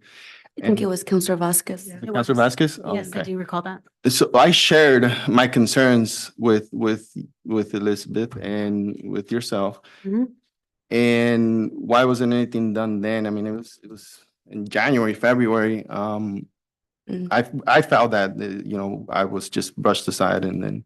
I don't think you were brushed aside. I never denied what the budget said. I don't believe, if you'll recall, I very specifically said, no, you are right. This is exactly what the budget numbers say. I said, we do need to do something about this. This is a problem. I am not the person who made the decision to use one-time money I'm not a decision maker for the city, just to explain my role when it comes to these numbers. I put them together for you based on the direction of the city manager, based on the requests of each department. That's what I do. That's my role. I don't get to approve expenditures. That is not what I do. I make recommendations, but if those recommendations are not followed, I don't have a recourse for that because the budget is presented to the council and the council approves it. But anytime we've ever talked about it, unless, I mean, correct me if I'm wrong, but I don't believe I've ever indicated to you that there was not an issue with the general fund and with the operations and maintenance outpacing the revenue. Right. The budget that was presented to us last year was a combination of everything that all the departments had requested, and then many of the things that at our budget retreat, council members had wanted to see. We were all asked to prioritize different things, and we did so. And the finance department did their best to accommodate all of those requests. And so what we were presented was, here's a budget that allows for everything that everybody has asked for. We wanted more with the public safety. We wanted more with different areas. And again, council, like this council, listens to its constituencies and it listens to the people who talk to them. And so what we're hearing as council members is important to the people who talk to us. And we all talk to different people, which is why it's important that we're from such a broad range of the city. And so we hear different things. And so we had these things that we lifted out as important at our budget retreat. Okay, these are things that's important. So that was all put in the budget. Then when we got to the end of the process and we said, okay, so what we're going to do is we're going to use this potential sale of the Munson property to make sure that everything balances. But over the course of the year, we need to have discussions about revenue because we cannot sustain this type of thing. Those discussions didn't happen, nor did the sale of the Munson property happen. And as Mr. Zabel mentioned, we can talk about why, but that's an awful lot of time wasted when we need to figure out what the solution is. And we were going to have these discussions anyway. They should have started probably in April, but they didn't. And so we are in the position that we are. We were fairly optimistic that we would be able to solve those problems as council. They were presented as solvable, that there were solutions in mind. I don't know what those solutions were. We were told we've got ideas. This is what we're working towards to get this remedied, but we didn't get any actual solutions at that point. We moved forward with, I wouldn't say 100% confidence. I think there were some legitimate questions asked and legitimate concerns raised. But in the end, we approved the budget. And to be honest, there was a little bit of, I think, maybe kicking the can down the road. We had a new council coming in. It's going to be a completely different council. So there was a desire mentioned in a couple of instances saying, okay, I think it's better that we let the new council discuss this and make these decisions, which I don't think that we actually meant to do that, but I think there may have been a little of that sentiment. It wasn't overt and it wasn't in any way, in my case, an intention. I didn't really want to do that, but I do believe that it's important that we talk about it today and make some progress. Mr. Mayor. Yes, Ms. Fausto. May I? Mr. Dave, I know you mentioned that we shouldn't, give me a minute, maybe 30 seconds, maybe less.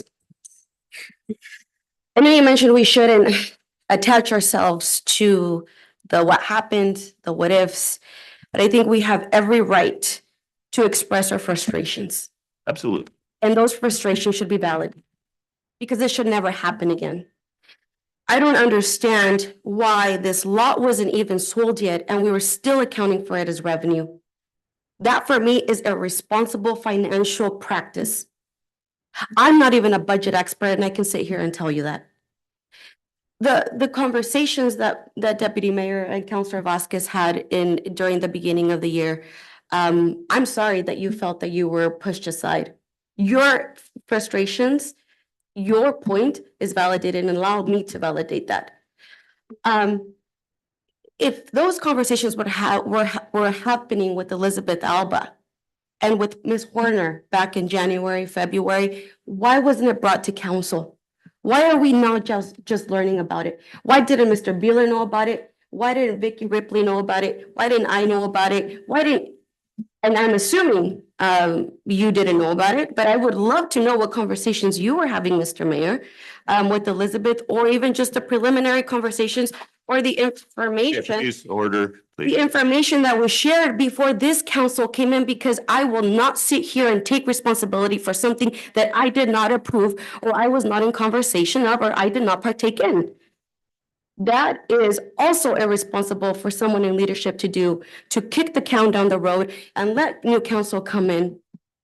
And then let them figure out how to deal with all of this mess.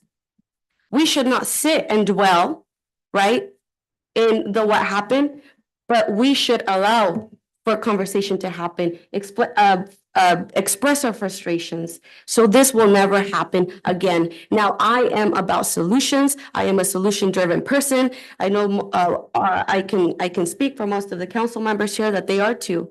And we will get to that point. But this should not ever have happened. Now we are at a point where we have to be transparent with the community, and I hope we do a damn good job of being, excuse my language, about being transparent with the community, because they deserve that.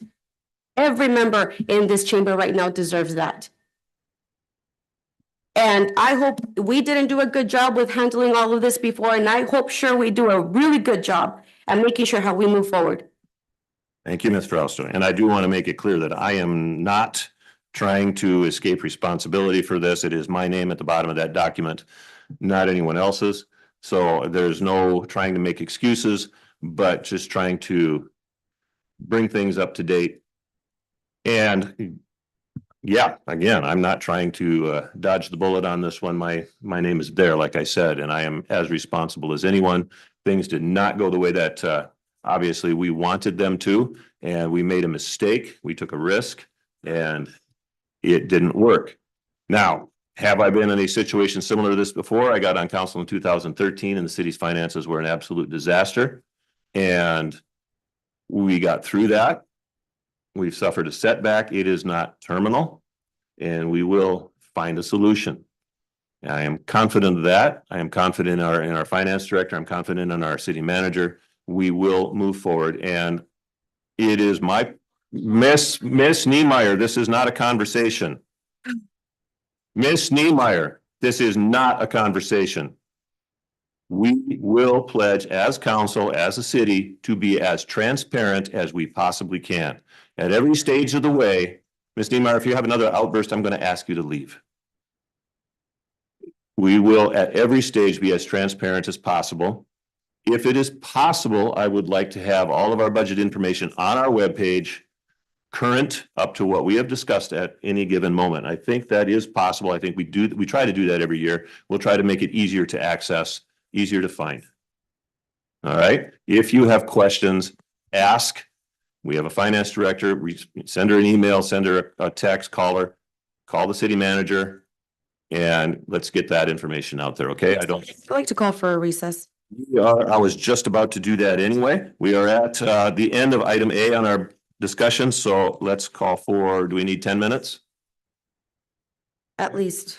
All right, 10 minutes. Be back at 10:36. I need a glass. We'll see if they're still interested. Yep. All right, moving on. All right, good afternoon, morning, where we're at right now. Just want to mirror the Chief Layman's comments regarding staffing. As Mr. Gonzalez mentioned, we've had some conversations about looking towards growth progression where we want to see ourselves now, and especially in the next 5-10 years. And so kind of with some information from today that is probably going to require some reevaluation on some of the discussions that Mr. Gonzalez and I have had regarding staffing. So we haven't had a chance to chat since then, so I'm probably going to pump the brakes a little bit on a couple of those items so we can discuss those later on. But just some other things as far as our annual obligations to contract services and so on and so forth. Not looking to really make any significant changes. The only thing up to this point that we would be looking to add fairly minimal cost in an effort to keep up with NFPA, or the National Fire Protection Agency, requirements in regards to cleaning and decontaminating turnout gear. We're looking to continue our agreement with them or I should say revisit and increase our agreement with them to have all turnout inspected and cleaned annually, which is per the requirement in FPA.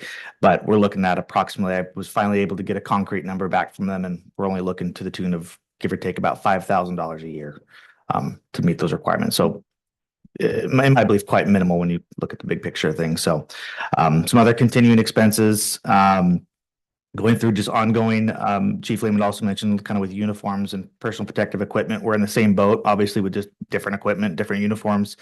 But to keep things going, keep people outfitted with in-date gear, we're looking at approximately $15,000 per year for the PPE.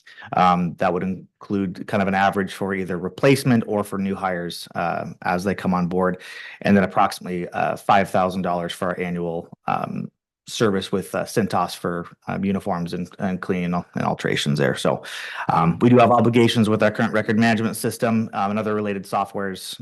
Those are to the tune of about $25,000 per year combined.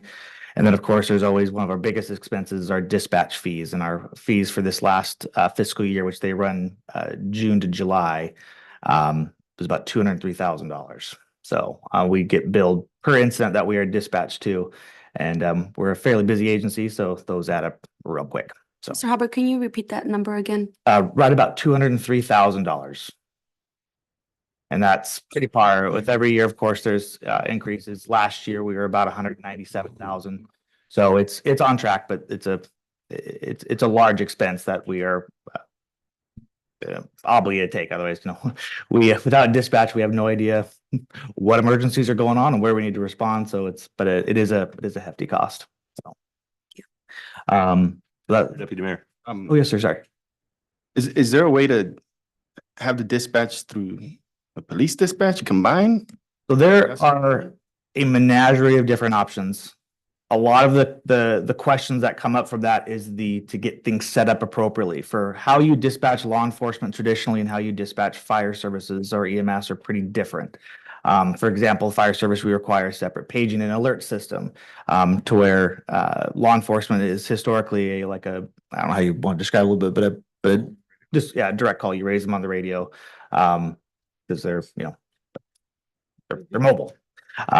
But so those are some discussions we've kind of had, looked at different alternate routes as far as what's most cost effective, what's not. We're definitely still entertaining different ideas. The biggest concern always is when you do any sort of dispatch change for the fire service is those initial setup fees. So real quick example is many of the Upper Valley agencies, fire districts up there, migrated to Valley Fire Dispatch, which is who we're currently with down here, and they're actually located upstairs of our station over a little ways. And those kind of transition and setup fees were quite hefty. I don't know the exact dollar amount, but there was a substantial cost that came with that to make that transition. So those are always concerns as we potentially reevaluate any of our operations on the dispatch side. But we have had one conversation between the two of us about possibly doing that. Thank you. And council's talked about that over the years as well. We've looked at it, and as he said, setup fees and getting things started has been cost prohibitive, but continue to be discussions that we have and can have, actually. So, okay. And at this point, that's all I have, unless there's any questions. Questions for the chief, Mr. Deputy Mayor? You're fully staffed right now, right? To our budgeted positions currently, yes. Mr. Bueller? And we're sitting good on vehicles. We are better than we were. We are still improving. We are waiting on delivery of another ambulance that was already agreed upon purchase. It's in production as we speak. So waiting for delivery on that. And we're going to have some assessment on planning for the future as far as apparatus replacement scheduling. But as far as right now for in-service vehicles, we're in a pretty good position. Pretty much clone our last new ambulance. Yes, sir. Yeah, virtually identical. That's the plan. So very happy with the one we've already achieved. So we want to keep that going. Thank you, sir. One question. Ms. Rousseau. Chief Albrecht, did y'all end up getting the new gear and equipment? Yes, ma'am, we did. We actually took delivery of that about 3 weeks ago. Okay. So it is being put in service, and as I mentioned before, with the cleaning and repairs, their older gear is being packaged up and getting sent to Northwest Safely Clean to be cleaned, which is fantastic because without that second set of gear, we were between a rock and a hard place because that would mean we have fire staff without appropriate PPE. So, so the ability to bring on that second set is what's allowing us to actually meet and or exceed the NFP requirement. So we're very appreciative for that. Well, that's great news. Yeah, thank you. Thank you, sir. Okay, thank you, Mayor and Council. Gonna just continue up the line and give Corey Taylor an opportunity to jump in here and talk a little bit. I know he shies away from being an orator. I know there's a mic I don't shy away to jump in front of, but I'm going to force you a little bit. But this is our economic development department. He's really stepped up and been the interim director and in a short staff. So what I've heard in the community is, man, people just really enjoy working with him. So I just wanted to say publicly, thank you for holding it together. I'm really working diligently to recruit an economic development director. I think we've got some good candidates that we're going to start interviewing. So thanks to Lucia for shepherding that. And, you know, for the public's perspective, right now, we don't have a planner. We don't have a economic development director. And, you know, that's a driving force for sales tax revenue, for creation of residential homes. So I'm gonna, you know, my background is economic development, so we're gonna really try hard to get a good person in here. So I just wanted to, Corey, take the opportunity to kind of see where we're at in your department and the shortcomings and what you see the needs are.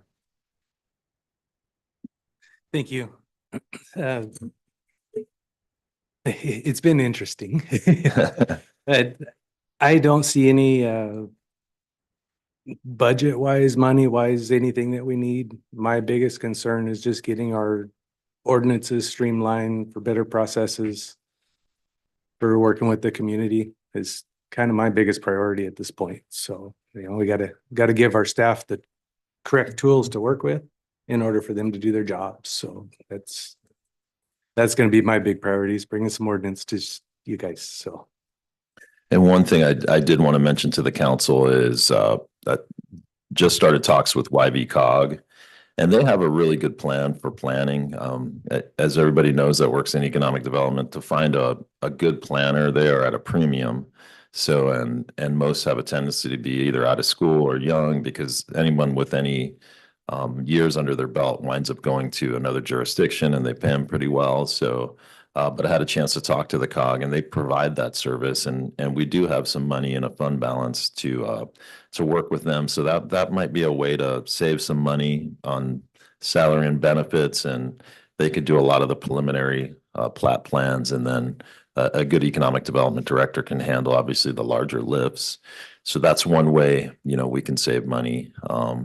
And certainly, I know the codes where that's something the prior economic development director was looking into. So, but it's really a priority department that it's been decimated. So, you know, I'm really committed to getting that back up and running. So hopefully we can generate, you know, better businesses, more residential, better processes. But with all that being said, thanks, Corey. Appreciate it. Ben, I know you lend your expertise, but from a budget perspective, I don't need you to weigh in on this. I'll toss it over to Raul if I may, Mayor. And go ahead, Ms. Hart, you have a question? Yes. Earlier we were talking about with the sales tax, one of the areas that had seen a serious drop from 23 to 24 was with licenses and fees. And that was primarily coming from out of economic development, was it not? That's typically a department that handles that. So yes. if our department there has been kind of Corey's the man, then getting that filled back up is a priority. And I think, you know, with the ordinances as well, and that's what you're saying. Absolutely, because I think Corey's been really stretched thin because he does residential inspections, commercial inspections, manages the office. There's another inspector that also is in there. We still have our permit tech that winds up processing. But in my experience, you need the expertise in-house, because you have citizens that come to the window, and if they're out in the field, there's really no one to answer that question. So then it sort of starts this really cyclical type of thing, as you guys know, where there's no one to answer the question. We'll get back to you when they get back. They answer as quickly as they can. So we really have that void right now inside City Hall, which I'm trying to pick up that void a little bit. We just got planning commission started this past Wednesday, so that was a really good meeting to kind of at least get that picked back up and sort of set process in motion. So I think it's going to just be a step-by-step process. I wanted to get planning commission started again. So we're anticipating that economic development director will hopefully be in by mid-October. You know, we'll have another one under our belt in September, and then, you know, continue the sequence of those meetings. So hopefully that person picks up where we left off, has good momentum. And then, like I said, my initial strategy is to have that planning element come from YB-COG. They've got a couple of really good planners with a lot of years under their belt that can help us out on some of the more simple initial things that come to the city.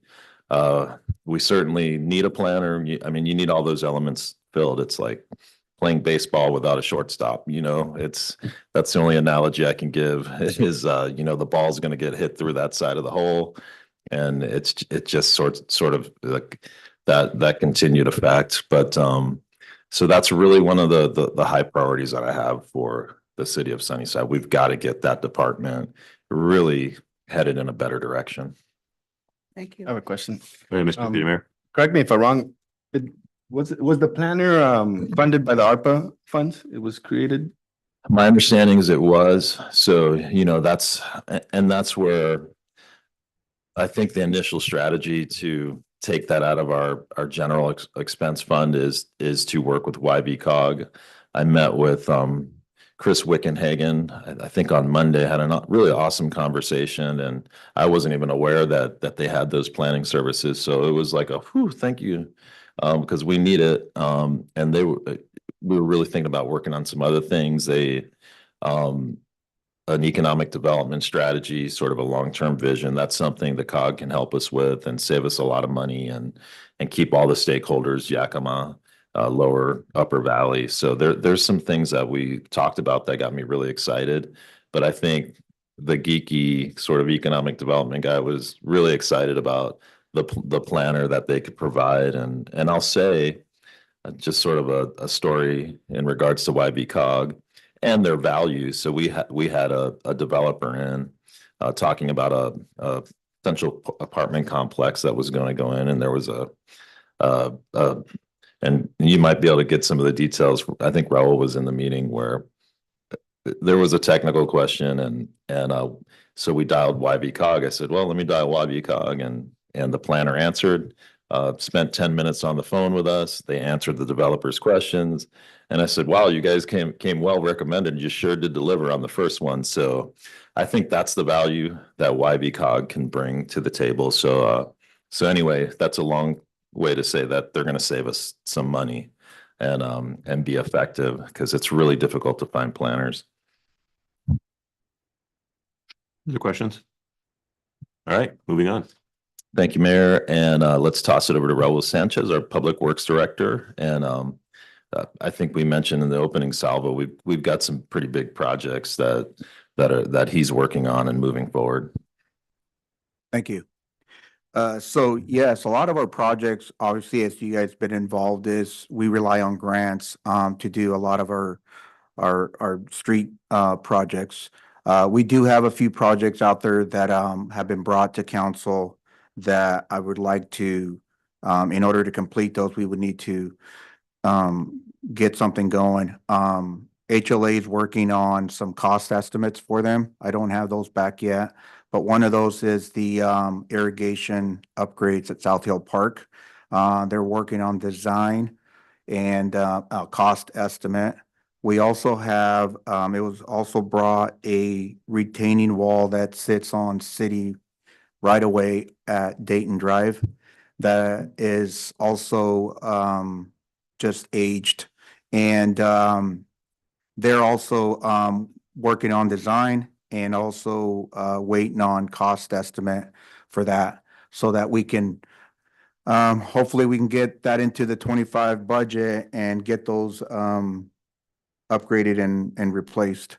We also, it's kind of been moving on, but we have a Vector truck that we've been, also waiting on a RFP from HOA to get back so that we can put it out for ad. That's already been in the budget. But of course, it's been in the budget for a few years, so hopefully we're still not sure exactly if we need to add anything more to it. I think we're still looking pretty good, since costs have gone up since the original, when it was originally put into the budget. So that's also there, but I think we're still good as far as funding. As far as personnel, I think Public Works is looking pretty good. We do have still a few open positions, staff, and we have one in the water department and one in storm. But we're not looking for any additional staffing. It's just filling those.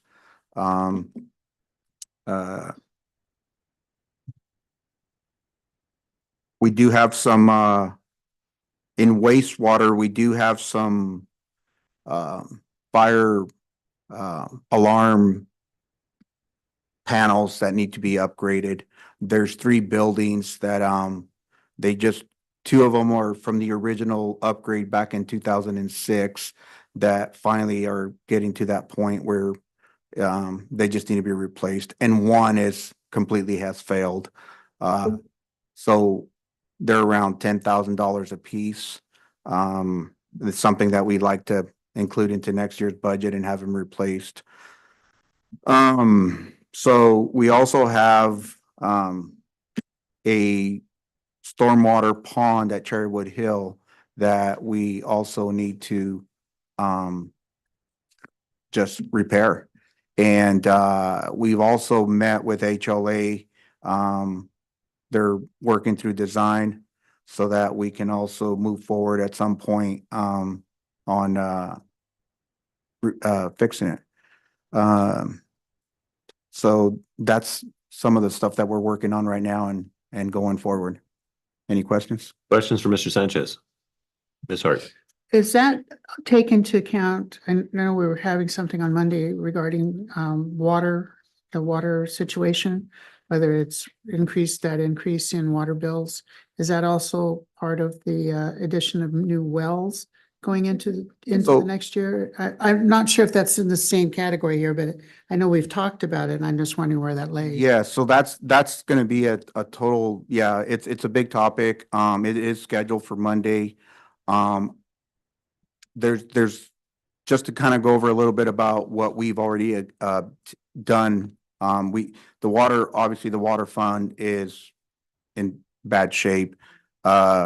We did this year fix the chlorination system that was added for wells 11, 12, and 13.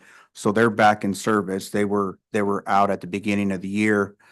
And some of that funding was done from the money that was set aside for the painting of the mural for the water tower. So those have been done. We do have wells 6 and 7 that need to be rehabbed. We've also been working with HOA as far as trying to, so obviously on the water system plan, part of that is so that we can go out for funding and be able to find money to help with the cost of the rehabilitation of those 2 wells. Well 6 will work in an emergency. We do use it, but it does pull sand. So we try not to use it unless it's absolutely needed. This year, we didn't have to use it. Right now, we're kind of going out of the high peak demand for water, so I think we're looking good.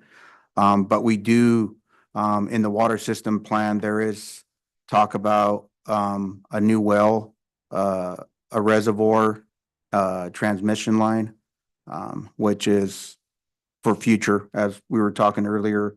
City manager pointed out on when we're talking about growth for the city. So looking at those things, we need to talk about how we can move forward with a new well and transmission line in the reservoir. There's other things obviously in the water system plan that are just going to be ongoing, just maintenance and operations for the system and things that we do want to upgrade.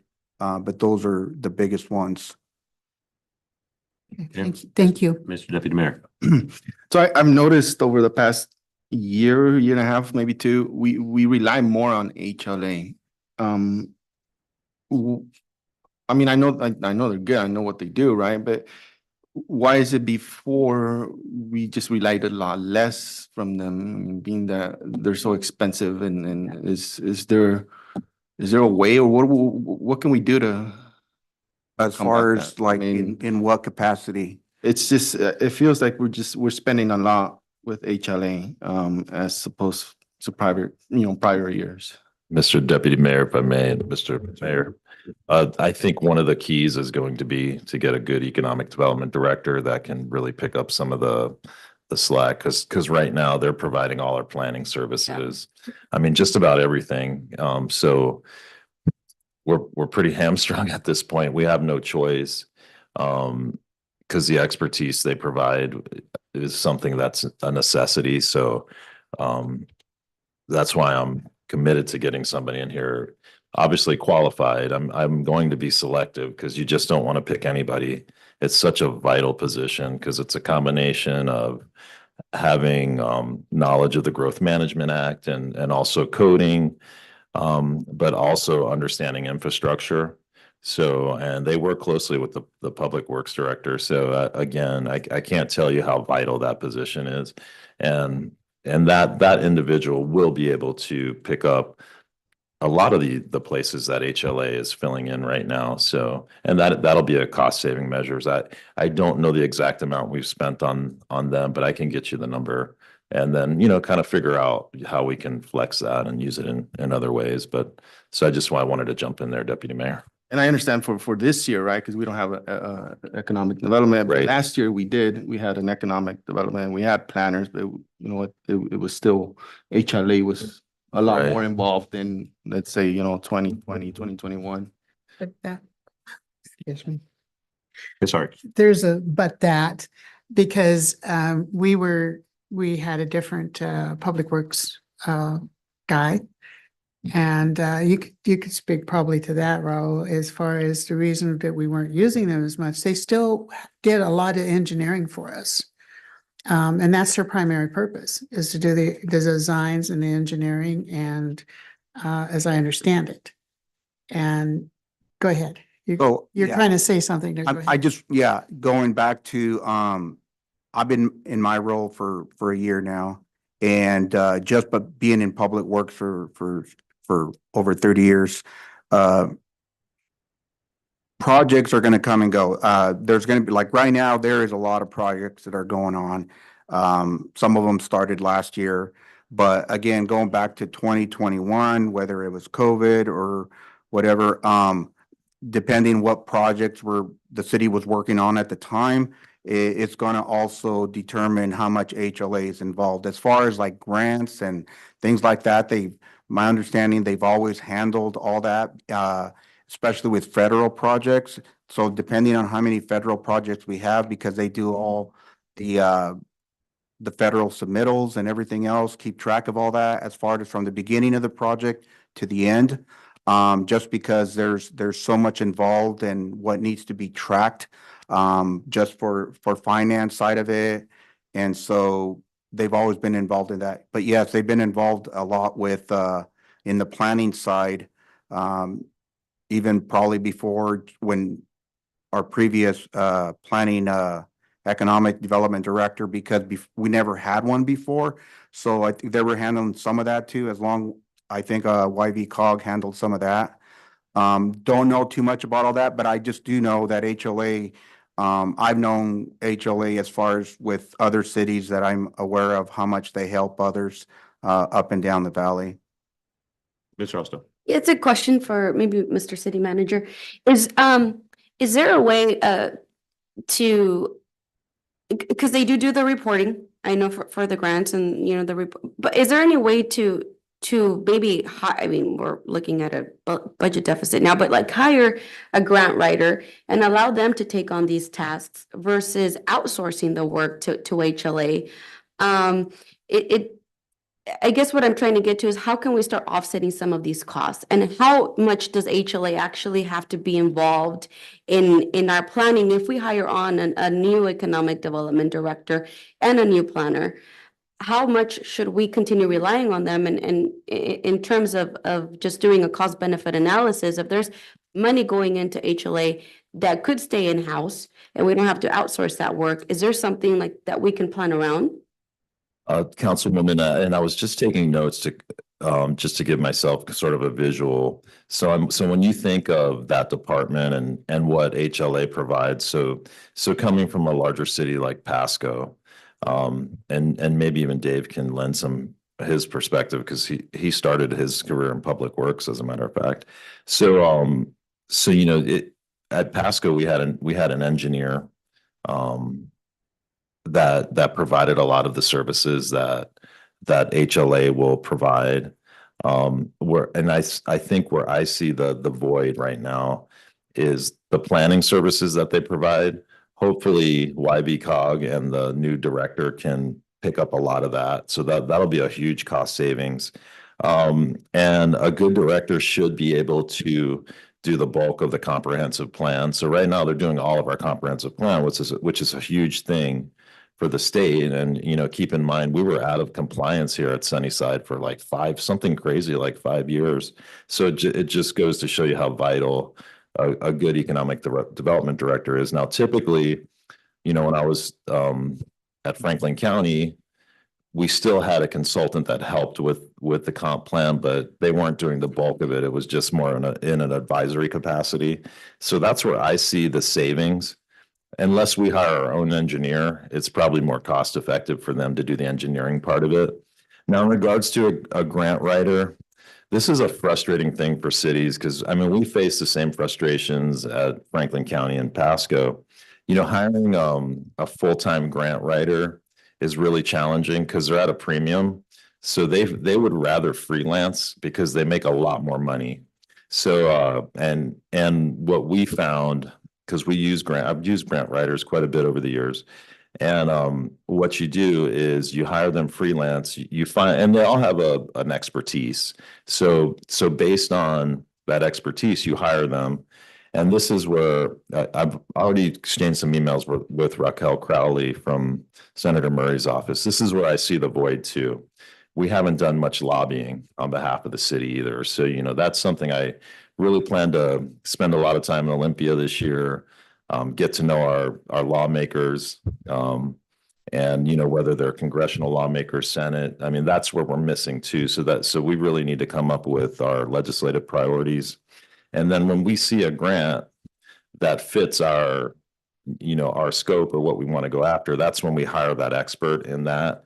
And what they'll typically do is they'll take a cut of the award, and then that way it's really not a cost to us. And if they don't get it, and I've seen that's a deal where if they don't get it, you pay them a certain fee, but for them, there's a certain amount of risk going into. They hope they win the award and they get a good cut. So that's where I definitely want to do that with grant writers, but we have to be strategic about it. Because if you just hire a grant writer, they get in the office and they go, "What are we going after today?" You know, there's a whole list of things. And again, this is where our economic development department should be guiding that process of, you know, what is it that we need to go after, infrastructure or whatever the case may be. And this is one thing too. We need to develop a better relationship with the port, which I'm really trying hard to work with Jay and develop that relationship. Because I'll tell you, like our last conversation we had, he told me, "Have you gone after the curb grant? Have you looking at this? Are you looking?" You know, he rattled off 3, and he is an expert in finding that money, in particular for infrastructure. So that's another part of the strategy with economic development. So hopefully that answered your question, Councilwoman. Yeah, no, that's amazing. And just to let you know, you mentioned Senator Patty Murray's office. I actually was approached by Ms. Crowley over the course of maybe the spring, and way before you were onboarded. And she did mention, along with the Department of Commerce, that they've actually had tried to reach out to our former city manager. There's so much monies that we were missing out on. You mentioned lobbying, that we could have tapped into, but because of the unresponsiveness, the city of Sunnyside was missing out on all of these financial opportunities. So lobbying, connecting with the Department of Commerce, Senator Patty Murray's office is trying to hand us money, but there's been this barrier, a lack of communication and connection, and it's really been hurting us. It's one of those things. I mean, I think in a community like ours that has needs and we saw the value at Franklin County for the first time. We hired a lobbying firm and we got a $3 million grant and for our HAPO center. So it's definitely the investment pays off, for us. I'm taking you to Olympia this year and we're just going to have to beat the bushes, because hopefully when our budget in the next couple of years, we can afford a firm, but it's definitely a process and one that I truly believe in. We got to get to know our lawmakers. We have to develop great relationships with our legislators on both sides of the aisle, get to know our Congress people, because it really pays off and, we have to put in the sweat equity, but I mean, I'm telling you, I know this community could get some grants, especially for our community center. That's one that I really want to get some grants for this year. Hopefully some infrastructure grants, but I think once you get your first one, you just keep the ball rolling.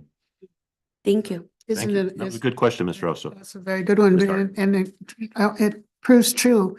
And any time that you start working with the legislatures, because they're people in their offices, and we've not done that very much in the past as a council.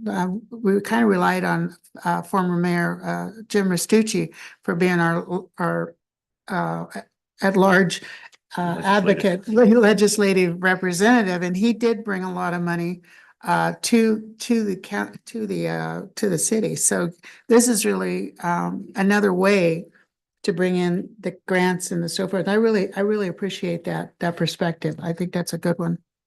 Thing we can work with. I don't want us to forget that Senator Honeyford used to live in Sunnyside when he was serving, and he also brought a lot of benefit into the city of Sunnyside. So we did have some, but there are certain areas that as Ms. Frausto mentioned, we can definitely improve. And with our city manager being able in that area, I think it's definitely to our advantage. So definitely want to take advantage of some of those things. Mr. Biebler. On the Cherry Hill failure, I know we're doing the work on it right now as far as the engineer work. And then it looks like we're going to have to pay for that. But didn't our attorney say that we could go after the old builder or somebody else to get our funds back? You maybe. Yeah. Without getting specifics, that's we probably discuss that in executive session. But there is liability possibility of that. Okay. Yes.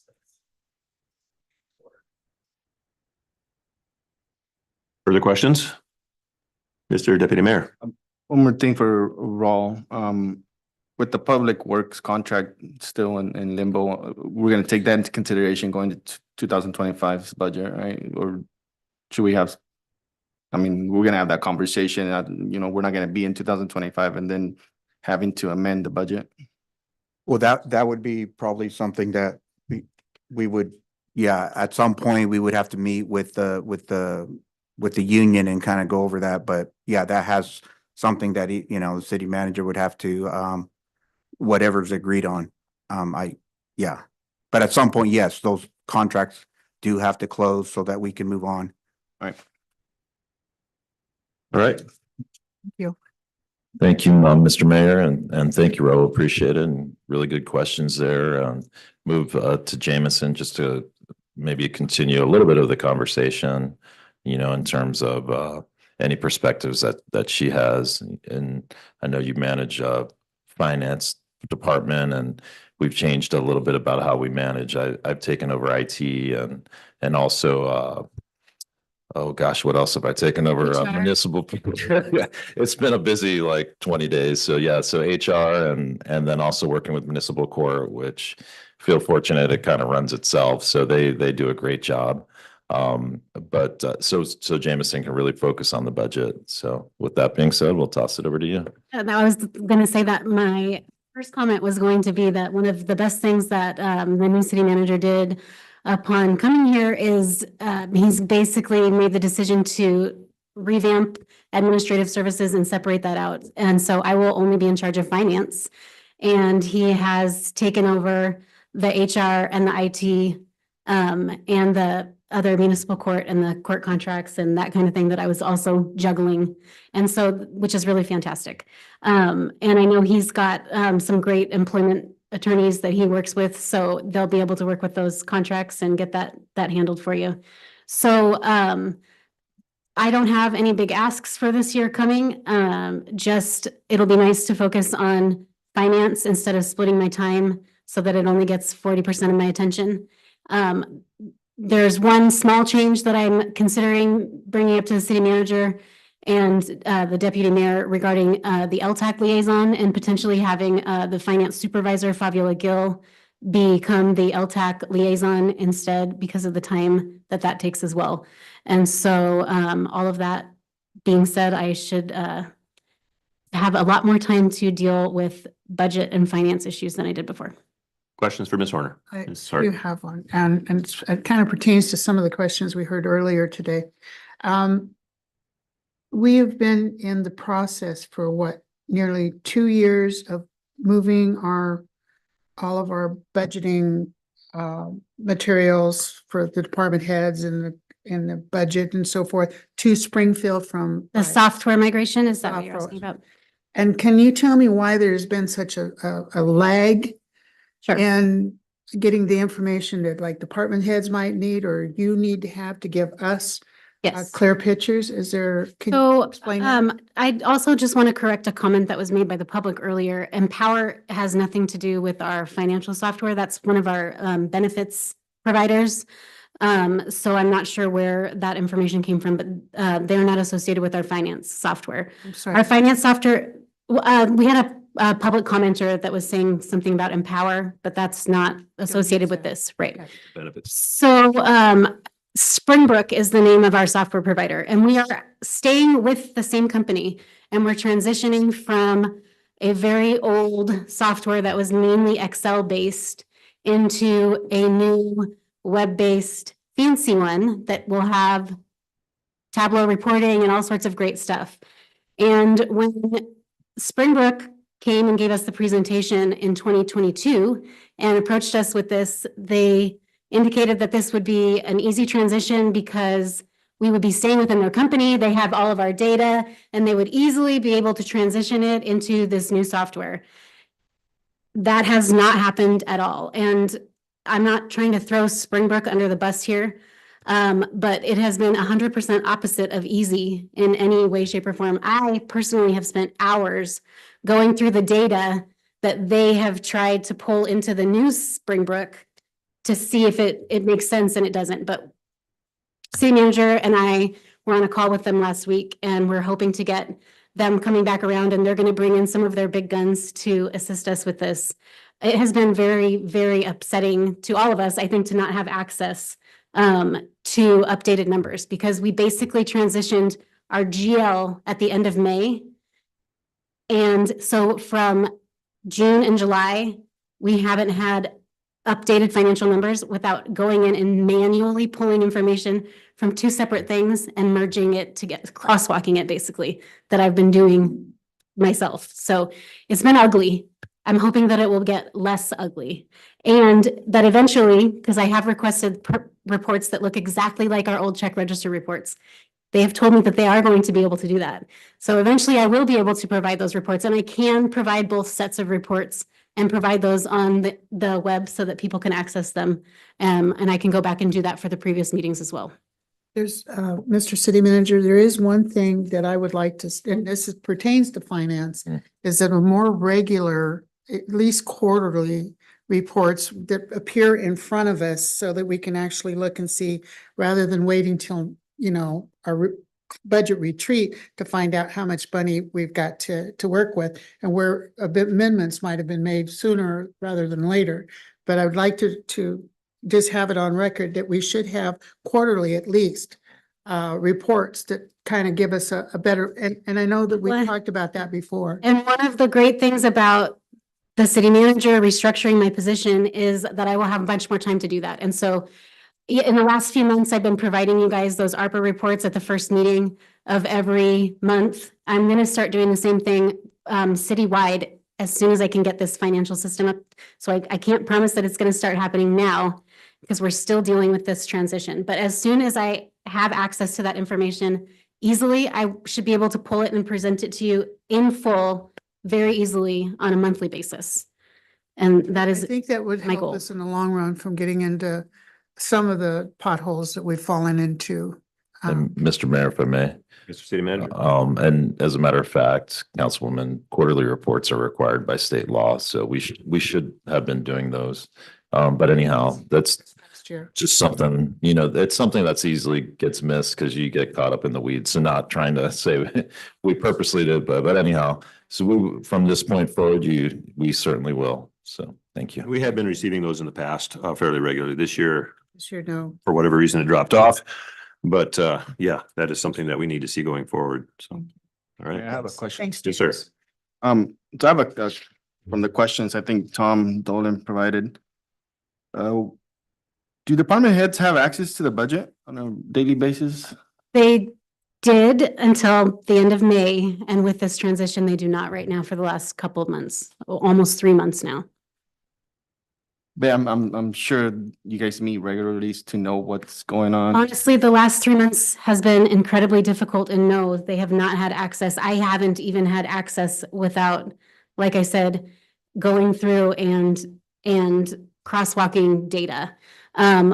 What I have been doing to try and keep track of everything is going closely through the vouchers, making sure that all of the expenditures that are going out are regularly budgeted items. There haven't been any crazy new things in there. So in my spreadsheet, my own, you know what I mean? I've been keeping track loosely.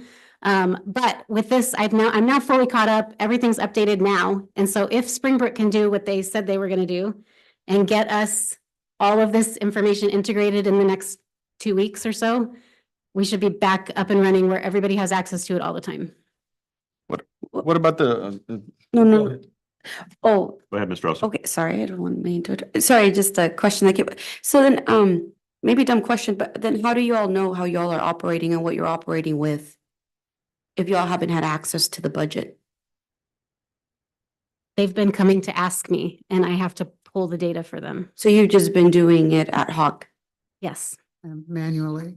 Yes. And Mr. Mayor, if I may, and Councilwoman, this is something I recognized in my first few days and some staff members had mentioned it to me. So we got on the phone, I think it was my third day here and asked Springbrook, because I do believe there's some culpability on their side and they did acknowledge that they weren't really keeping in close contact with us. So it's a two-way street certainly, but one thing, rest assured, I identified this early.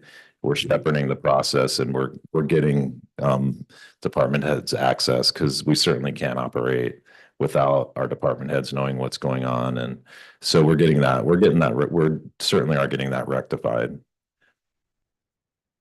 Okay. Follow up. You there, Mr. Deputy Mayor. So what about department supervisors, the ones that actually, go in there and purchase the material? Do they have access to the budget? Like where it stands? From my understanding, yes. At least the public works supervisors had access in bias in the previous old Springbrook model. In the new model, everyone will have access because they'll actually, well, hopefully, if this actually does work eventually the way that they promised that it would, they'll actually be able to go in and electronically approve their invoices and check their budget all at the same time. So everyone will have access constantly, 24 hours a day. Thank you. I think the chief here. has Chief, some- question? No, just to answer his question, at the police department, the chief and commanders had access prior. All right. I don't know if it's different in every department. I'm not sure how fire department or anybody else operates, but. Okay, further questions? All right, moving on. Yeah, I do have another one for Okay, Ms. Jameson, but I wanted to wrap up this part of the conversation. Okay, What? Go ahead. Okay, so going off of this list too that Mr. Dolan handed over to us, this is just actually a question that I have had along the way. I have attended other council meetings from other cities in the Lower Valley, and to my understanding, when they're gonna approve a voucher, it hasn't been dispersed yet, so payment hasn't been dispersed yet. Um, uh, is there a reason why we are approving vouchers after payment versus doing it before payment? And we actually have the time to go to thoroughly look through vouchers and pay. Is this is this just a common practice? Is there a reason why, and can we do it the other way around? It is a common practice for larger cities to make this exception, which we have done so in our code. In SMC, I believe it's section 2, it indicates where the council authorizes staff to disperse, payments prior to council approval with some exceptions. So unbudgeted items, so something that is not approved in the budget, anything more than $25,000 cannot be paid without council approval. And so and most things that we do are budgeted. And if we're going to add an enhancement, usually before that decision is even made, it's come to council for approval. So this doesn't happen very often. Most items are within the budget and are not discretionary expenditures that would exceed $25,000. So, but yeah, I think it's fairly common in larger cities where you have a lot more payments to go out versus very small cities. And it would be at the council's discretion to change that in the code if they chose to do so. Mr. Mayor, if I may, just to add some context, it is typical practice that vouchers go out. And it's almost like a coinciding process because you get a lot of times you have typical ones. It's how we did it at Franklin County where we put guardrails up because obviously department heads have credit cards. So it behooves a jurisdiction to have really strong financial policies in regards to if somebody goes rogue on a credit card, that they're responsible for payments that are not within the policy. So there's some things that we hire our directors because we trust them and those type of things, and you hope that they stay within budget. So, but the strong financial policies, the spending limits. And those are some things that we can look at. But yeah, there are some things you kind of have to trust and hope that they all match. And that's why you're constantly looking. It's great that our council people really take a close look at the vouchers. And that's what I did. And I will do here. When I was a Franklin County administrator, I would scan the vouchers, and I'm usually pretty good at picking up trends. So if you see a payment that's just weird or too much, we kind of have to be investigative folks ourselves. So it takes a lot of work, but with that being said, I just want to make sure that the group knows it's not out of the ordinary, for that process to happen. And we do have a strong credit card policy that basically says if something is not approved, the person whose name that credit card is in, they are responsible for those charges. So, and then with our purchasing policy in and of itself, it does have those discretionary limits, but all of that very clearly indicates that things have to be within reason and are subject to approval by the council. And if they're not approved by the council, then we will have to reverse the payments. That answer your question? It does, yeah. Thank you. Further questions? Ms. Ripley? Did we ever find out what happened to the 3.4 million out of the ambulance fund? There was never any missing money out of the ambulance fund. There's never been any missing $3.4 million. What happened was at some point at the beginning of the year, the previous fire chief pulled a report that didn't have the actual budget beginning balance or the actual beginning balance in it, only had the budget number in, because we don't actually know what that beginning fund balance is until we can close out the previous year. And we actually don't have to file our annual report until May. So oftentimes we know it sooner than that, But that actual number, because you'll make corrections in the previous year, you don't know the actual until later than January 1. So the report, I believe, because I have never, no one's ever shown it to me, that people have seen, have shown a beginning fund balance budget amount under the ambulance fund, but no data in the year to date as the actual column. And that would be the same for every fund across the city at that time, not just that fund, but there was never any money missing. The money has always been exactly where it's supposed to have been.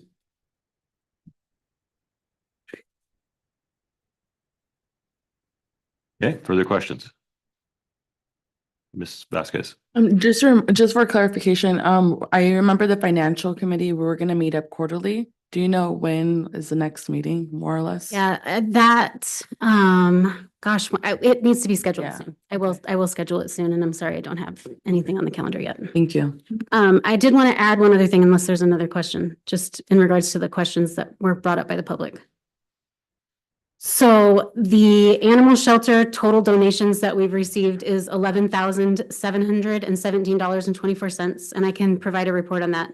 The total that was received from the Festival of Trees at the end of 2023 was half of the split that we gave, half to the hospital. Our half was $8,867.24. And that's all after the expenses have come out. So that's the net revenue and donation. And then there was a question about when we take animals to the Humane Society, and I believe Chief can answer this, but I do know that they do still accept animals that are dangerous or injured because we don't have the facility to hold them. That is correct. And just recently, I was just reading it since we've been here because I looked it up. They have sent us a new contract for next year. And our monthly fee to the Humane Society next year, if we sign this contract, I'd like to not, but we do need to have some place that we can take them. But this contract is $3,000 per month to the Humane Society. Right now, I think we're paying $500 a month. Right.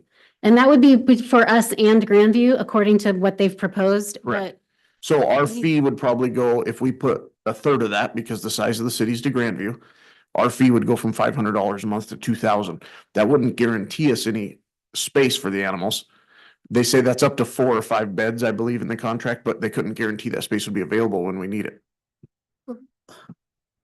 Yeah, so the problem is they have a monopoly on this, and this is why at the police chiefs meetings, we've talked about animal control issues consistently.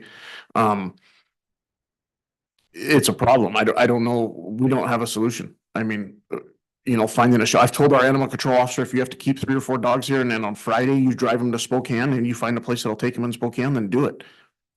We can't keep them here long term. We don't have the facilities or we're not capable. So, and we don't go pick up 10 puppies. We have no place to house them and no way to take care of them. So we're currently not picking up, we're picking up injured animals or aggressive animals, and that's pretty much it. Yeah, and I was talking last week to the animal rescue organization in Sela, and they're running the same problem. They can't take any more animals. They take as much as they can, but they're bringing them to the west side. They've got a contract over there. So it's not just Sunnyside, it's valley-wide, county-wide, maybe statewide, I don't know, but I'm trying to figure out what to do. But that $3,000 a month seems to be a pretty intense. The Humane Society, so like Benton Franklin has a animal shelter, and correct me if I'm wrong, Mr. Gonzalez, but is that run by like YV-COG or something, or is it privately ran? Gosh, I think it's, Dave's, was a hot button issue. Pasco ran it, right? And there was partnerships though. Yeah, Pasco ran it through a 3-city interlocal agreement. Okay, so the Humane Society is ran by a nonprofit organization, not by any one city. Yakima is running into the same problem, and then the shelters in their city, they asked us about shelter space if we opened one. And every other city in the county's asked us, if we were to open a shelter, would you have space? Well, the problem is we could probably fill it with our own animals, wouldn't have room to take everybody else's. So there's a big need right now, and I'm not really sure what the solution is unless some city ponies up a couple $1 million to put a facility in. So Ms. Fausto. Mr. Mayor, and this is I guess some feedback or an opinion, if you will, to the city manager and everyone. Here's the thing, we're gonna have to get to a point where opening up more shelters and opening up more housing we're gonna have to admit that that's not the remedy to this problem. The remedy to this problem is starting to enforce citations. It's starting to make sure that our community knows that they have to get their dogs registered, is starting to nail the hammer, if you will, and really lay down the law. In our community, we just don't have that culture. People just they don't believe that there's any ramifications or consequences to their actions. So therefore, the problem continues to increase. And then you have so many dogs wandering around. And then our facilities across Yakima County are filled up. If we open up one tomorrow, I can assure you that that's going to be filled up within the next 2 days, right? So we have to get to the root problem. And I know we had a previous conversation with the chief about possible solutions to this, and I'd love to have it with you, Mr. City Manager.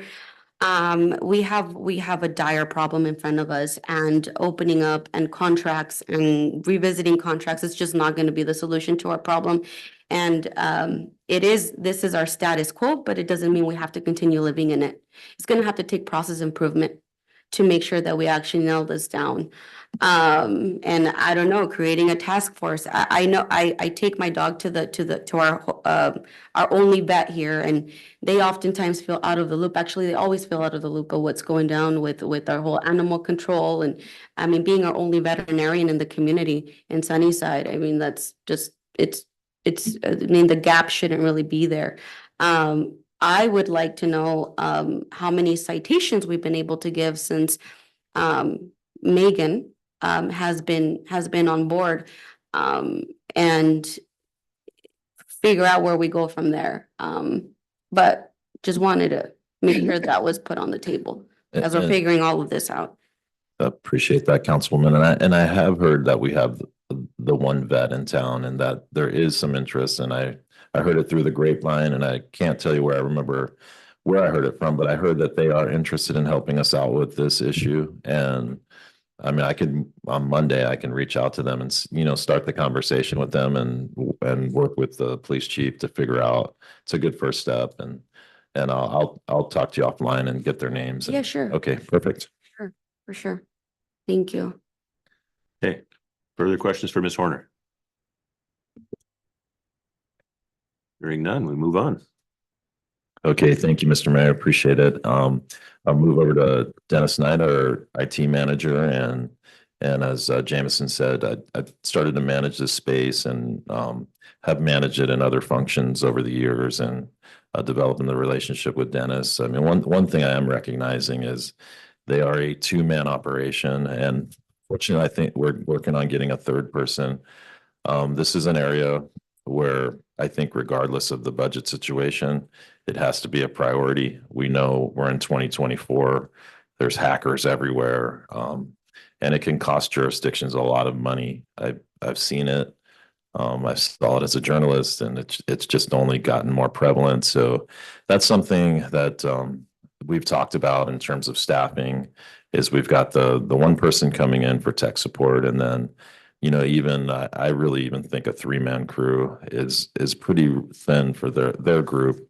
I mean, to put it in perspective, Franklin County, we're a little bit larger operation, but we had right around 12 people, for 300 employees. So, I mean, we were robustly stacked, but the need is great. When you think about rotating out, we're a 24-hour operation. We support police, fire. So with that being said, I'll let Dennis chime in here and, tell about the operation and sort of some of the needs. Thank you, City Manager and council members. I do agree with that we are understaffed there in IT. One more person would be greatly helpful, more on the network side. For the last 2 years, we've been just running at 125%, trying to get this place, the city up to just a safe standard, and that it's scary. It really is to be in IT, to do this stuff. I mean, you've got people sending out emails, the websites and everything like that. And, you know, your cell phones and everything else. It is very scary. So we do need one more person to watch this stuff. And it's not just coming from me. It's also coming from the agencies that we deal with. The EPA even said the same thing. It's like, well, who's watching your network traffic? Who's watching your Active Directory to make sure any changes haven't been made? Who's watching all this other stuff that comes in and goes out of your network? And it's like, we don't have anybody. It's two people. So, you know, even Washington State Patrol, the EPA, the insurance company even recognizes this, saying, hey, who is doing this for you? It hurts us as a city also for not having the people in place to monitor this stuff. They can say, okay, who is doing this? Who's doing that? You know, so looking around just at the numbers and stuff like that, the average that I'm seeing is about one IT person per about 27 to 30 people that they support. And if you look at what IT supports, it's not just the employees, it's the council members, it's all the other community groups and all that other stuff too. We support so many people that way. We also support so many sites. It's not just here in City Hall, it's all the water departments and everything else, the sewer. If you look at what we touch, IT alone, what we touch across this city, it is huge what we do. And a lot of this gear has just kind of been kept in place and just kind of been maintained. So trying to get this upgraded over the last 2 years, we just have not had the time to do it. I mean, we're running, like I said, 125 miles an hour, but we can't get to it and do it. It's like, well, you're working on it. And somebody says, hey, I need to reset my password. Hey, I'm having trouble with my phone. So you're partway down a project and then you're having to stop. You're having to, you know, focus on that problem for that end user, and then try to start your project back again. It's kind of like baking a cake. You start to bake a cake partway through it and then you stop, you know, go do something else. And you come back to it, it's like, where did I leave off? Was I adding the sugar? Was I adding flour? What was I doing? So it's really tough trying to get this stuff done to 100%. So I know you've heard about that, but it is staffing is one thing we do need to look at. Yakima County, I believe, has 24, and the city of Yakima also has 24, and their staffing also, just for kind of rough, you know, numbers also. So we are way understaffed that way. So. Questions for IT, Mr. Deputy Mayor? What are your thoughts on automated network monitoring? I just Googled it real quick, just out of curiosity. Have you heard of CrowdStrike? Yeah. Yeah, they took down everybody for days. Yeah. I am open to looking at that stuff, but a lot of our stuff is pretty, you know, techie as far as, you know, you don't want this stuff to go out. You don't want something coming into your network that's not controlled by you. You know, that's like saying, okay, like automated drivers. Do we want to have robots just driving our trucks around and see what happens? Not really, you know, so I am more about trying to keep stuff in house. I do believe there are tools that we can get and can use, but then again, it's the same thing as we can't even get to that level to where we can start saying, okay, what is next to help us? In IT, you've got to have a little time to play, research, and do this stuff. We just have no time to do that stuff. We don't have time to do it. It's like, okay, what's broke? What do we need to fix? How do we fix it? What's the best way forward? And I'm one of those people that wants three options. If this cell phone's broke, what are my three options? Buy a new one, get a refurbished one, do whatever. We don't even have that time right now. So to do something automated, it's really scary as far as I'm concerned. Just real quick, I'm not sure if we can have automated stuff on the system with the access we have on our police computers. So we're monitored by CJIS, which is Criminal Justice Information System. And it's very strict on who has access. Like, we're not even supposed to have our computer screen where it can be seen from the public. So yeah, I'm not, and we're in an audit right now with CJIS, and if we get violations, they can deny us access to some of the FBI crime computers. So.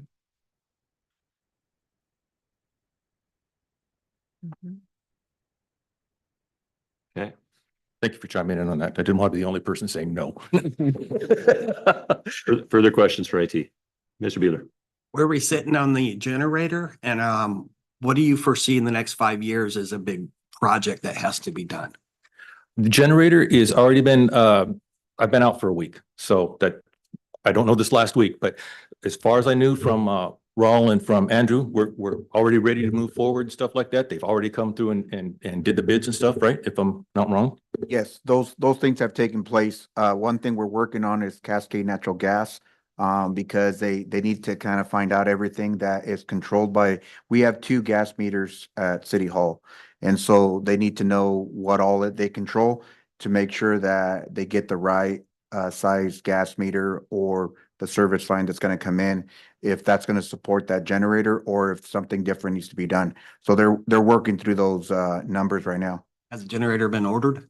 Yes, that's all been in the works, yep.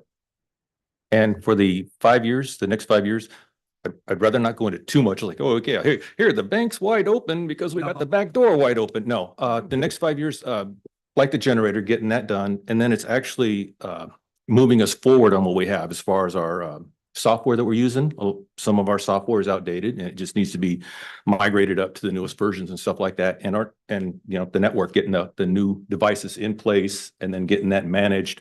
Once it's in place, then you've got to start locking it down and configuring it the right way. It'll work, but it's like, okay, now how do we tighten that control? How do we tighten that control without disturbing everybody else in the same process? So I would say the network and upgrading our software is probably our two biggest things to take care of.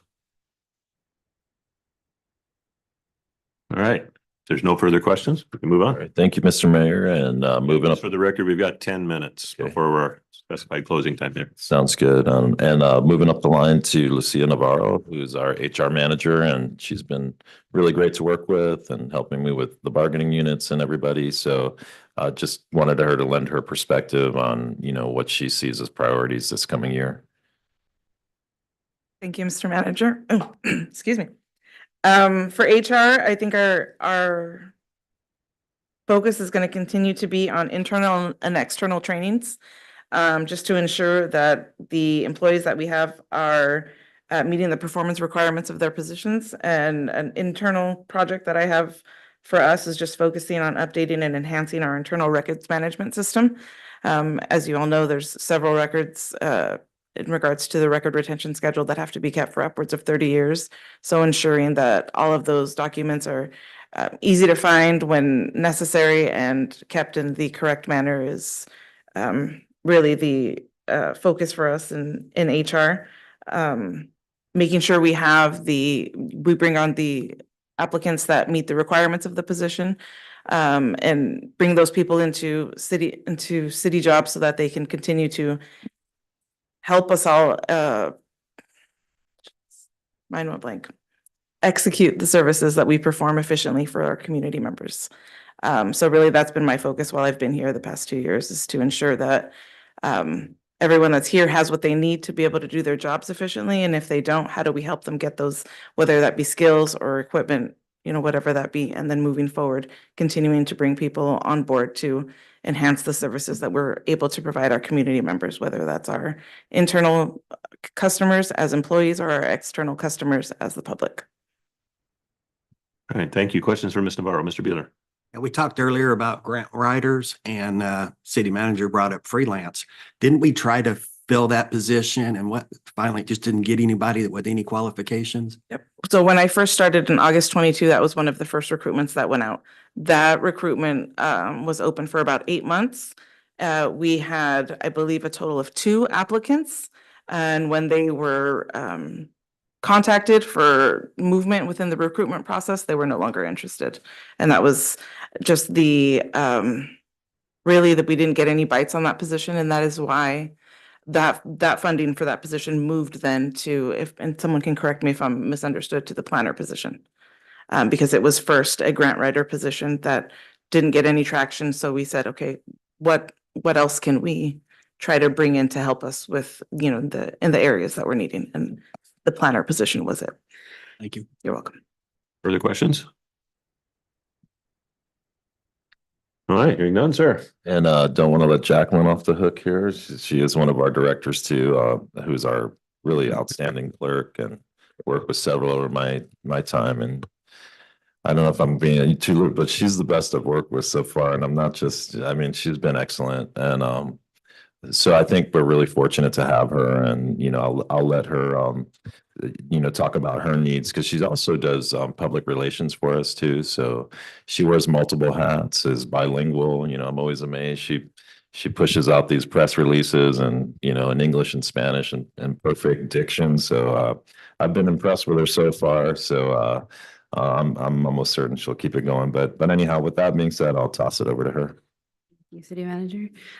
So I don't have a lot of changes. I just would request additional funding for advertising and marketing, just to get some pictures, some video. I can also, if it doesn't work out within that budget, I can always ask Yakima Valley Tourism to include that in their tourism fund application.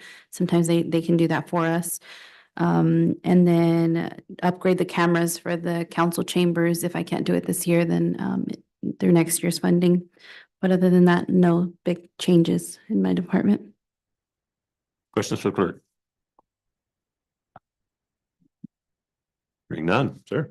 And thank you, Mayor, and thank you, Jacqueline. And just to really close it out, just I've written some notes here.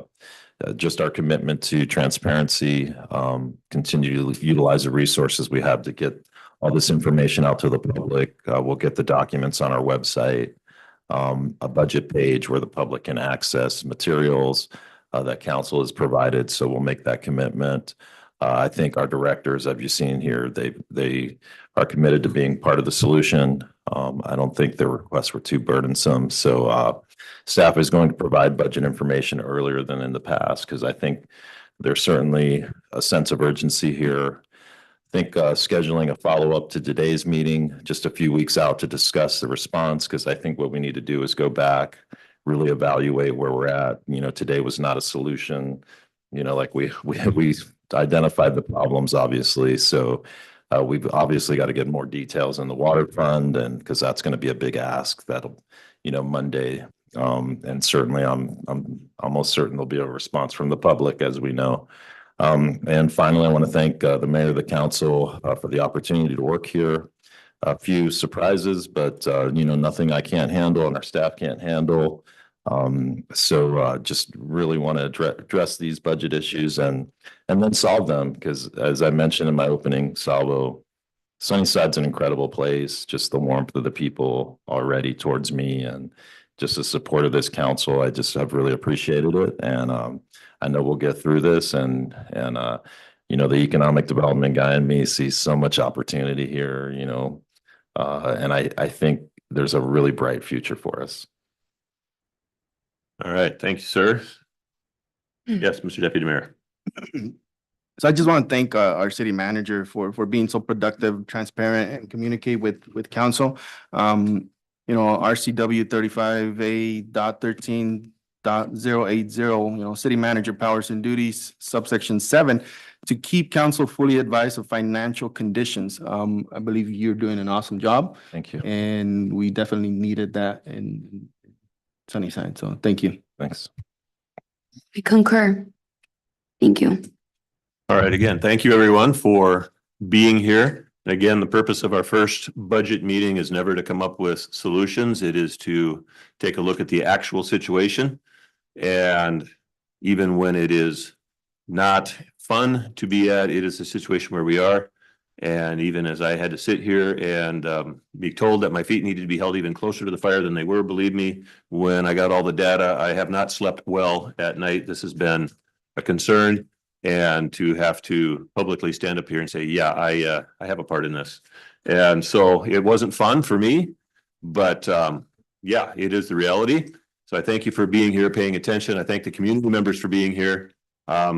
It is helpful for us as council to have you here paying attention and asking us questions, because that forces us to defend our position. And if we can't defend it, then we need to rethink it. And so that is valuable for you to be here and asking questions. And so thank you very much for that. You will be informed of when we have our next meeting to deal with the budget. That will be coming up shortly. We'll get that out as soon as we have that date set up. But for now, our next meeting will be Monday evening, our next regular city council meeting. So invite everybody to be back for that, and we'll look forward to that. Without any objection, we are adjourned.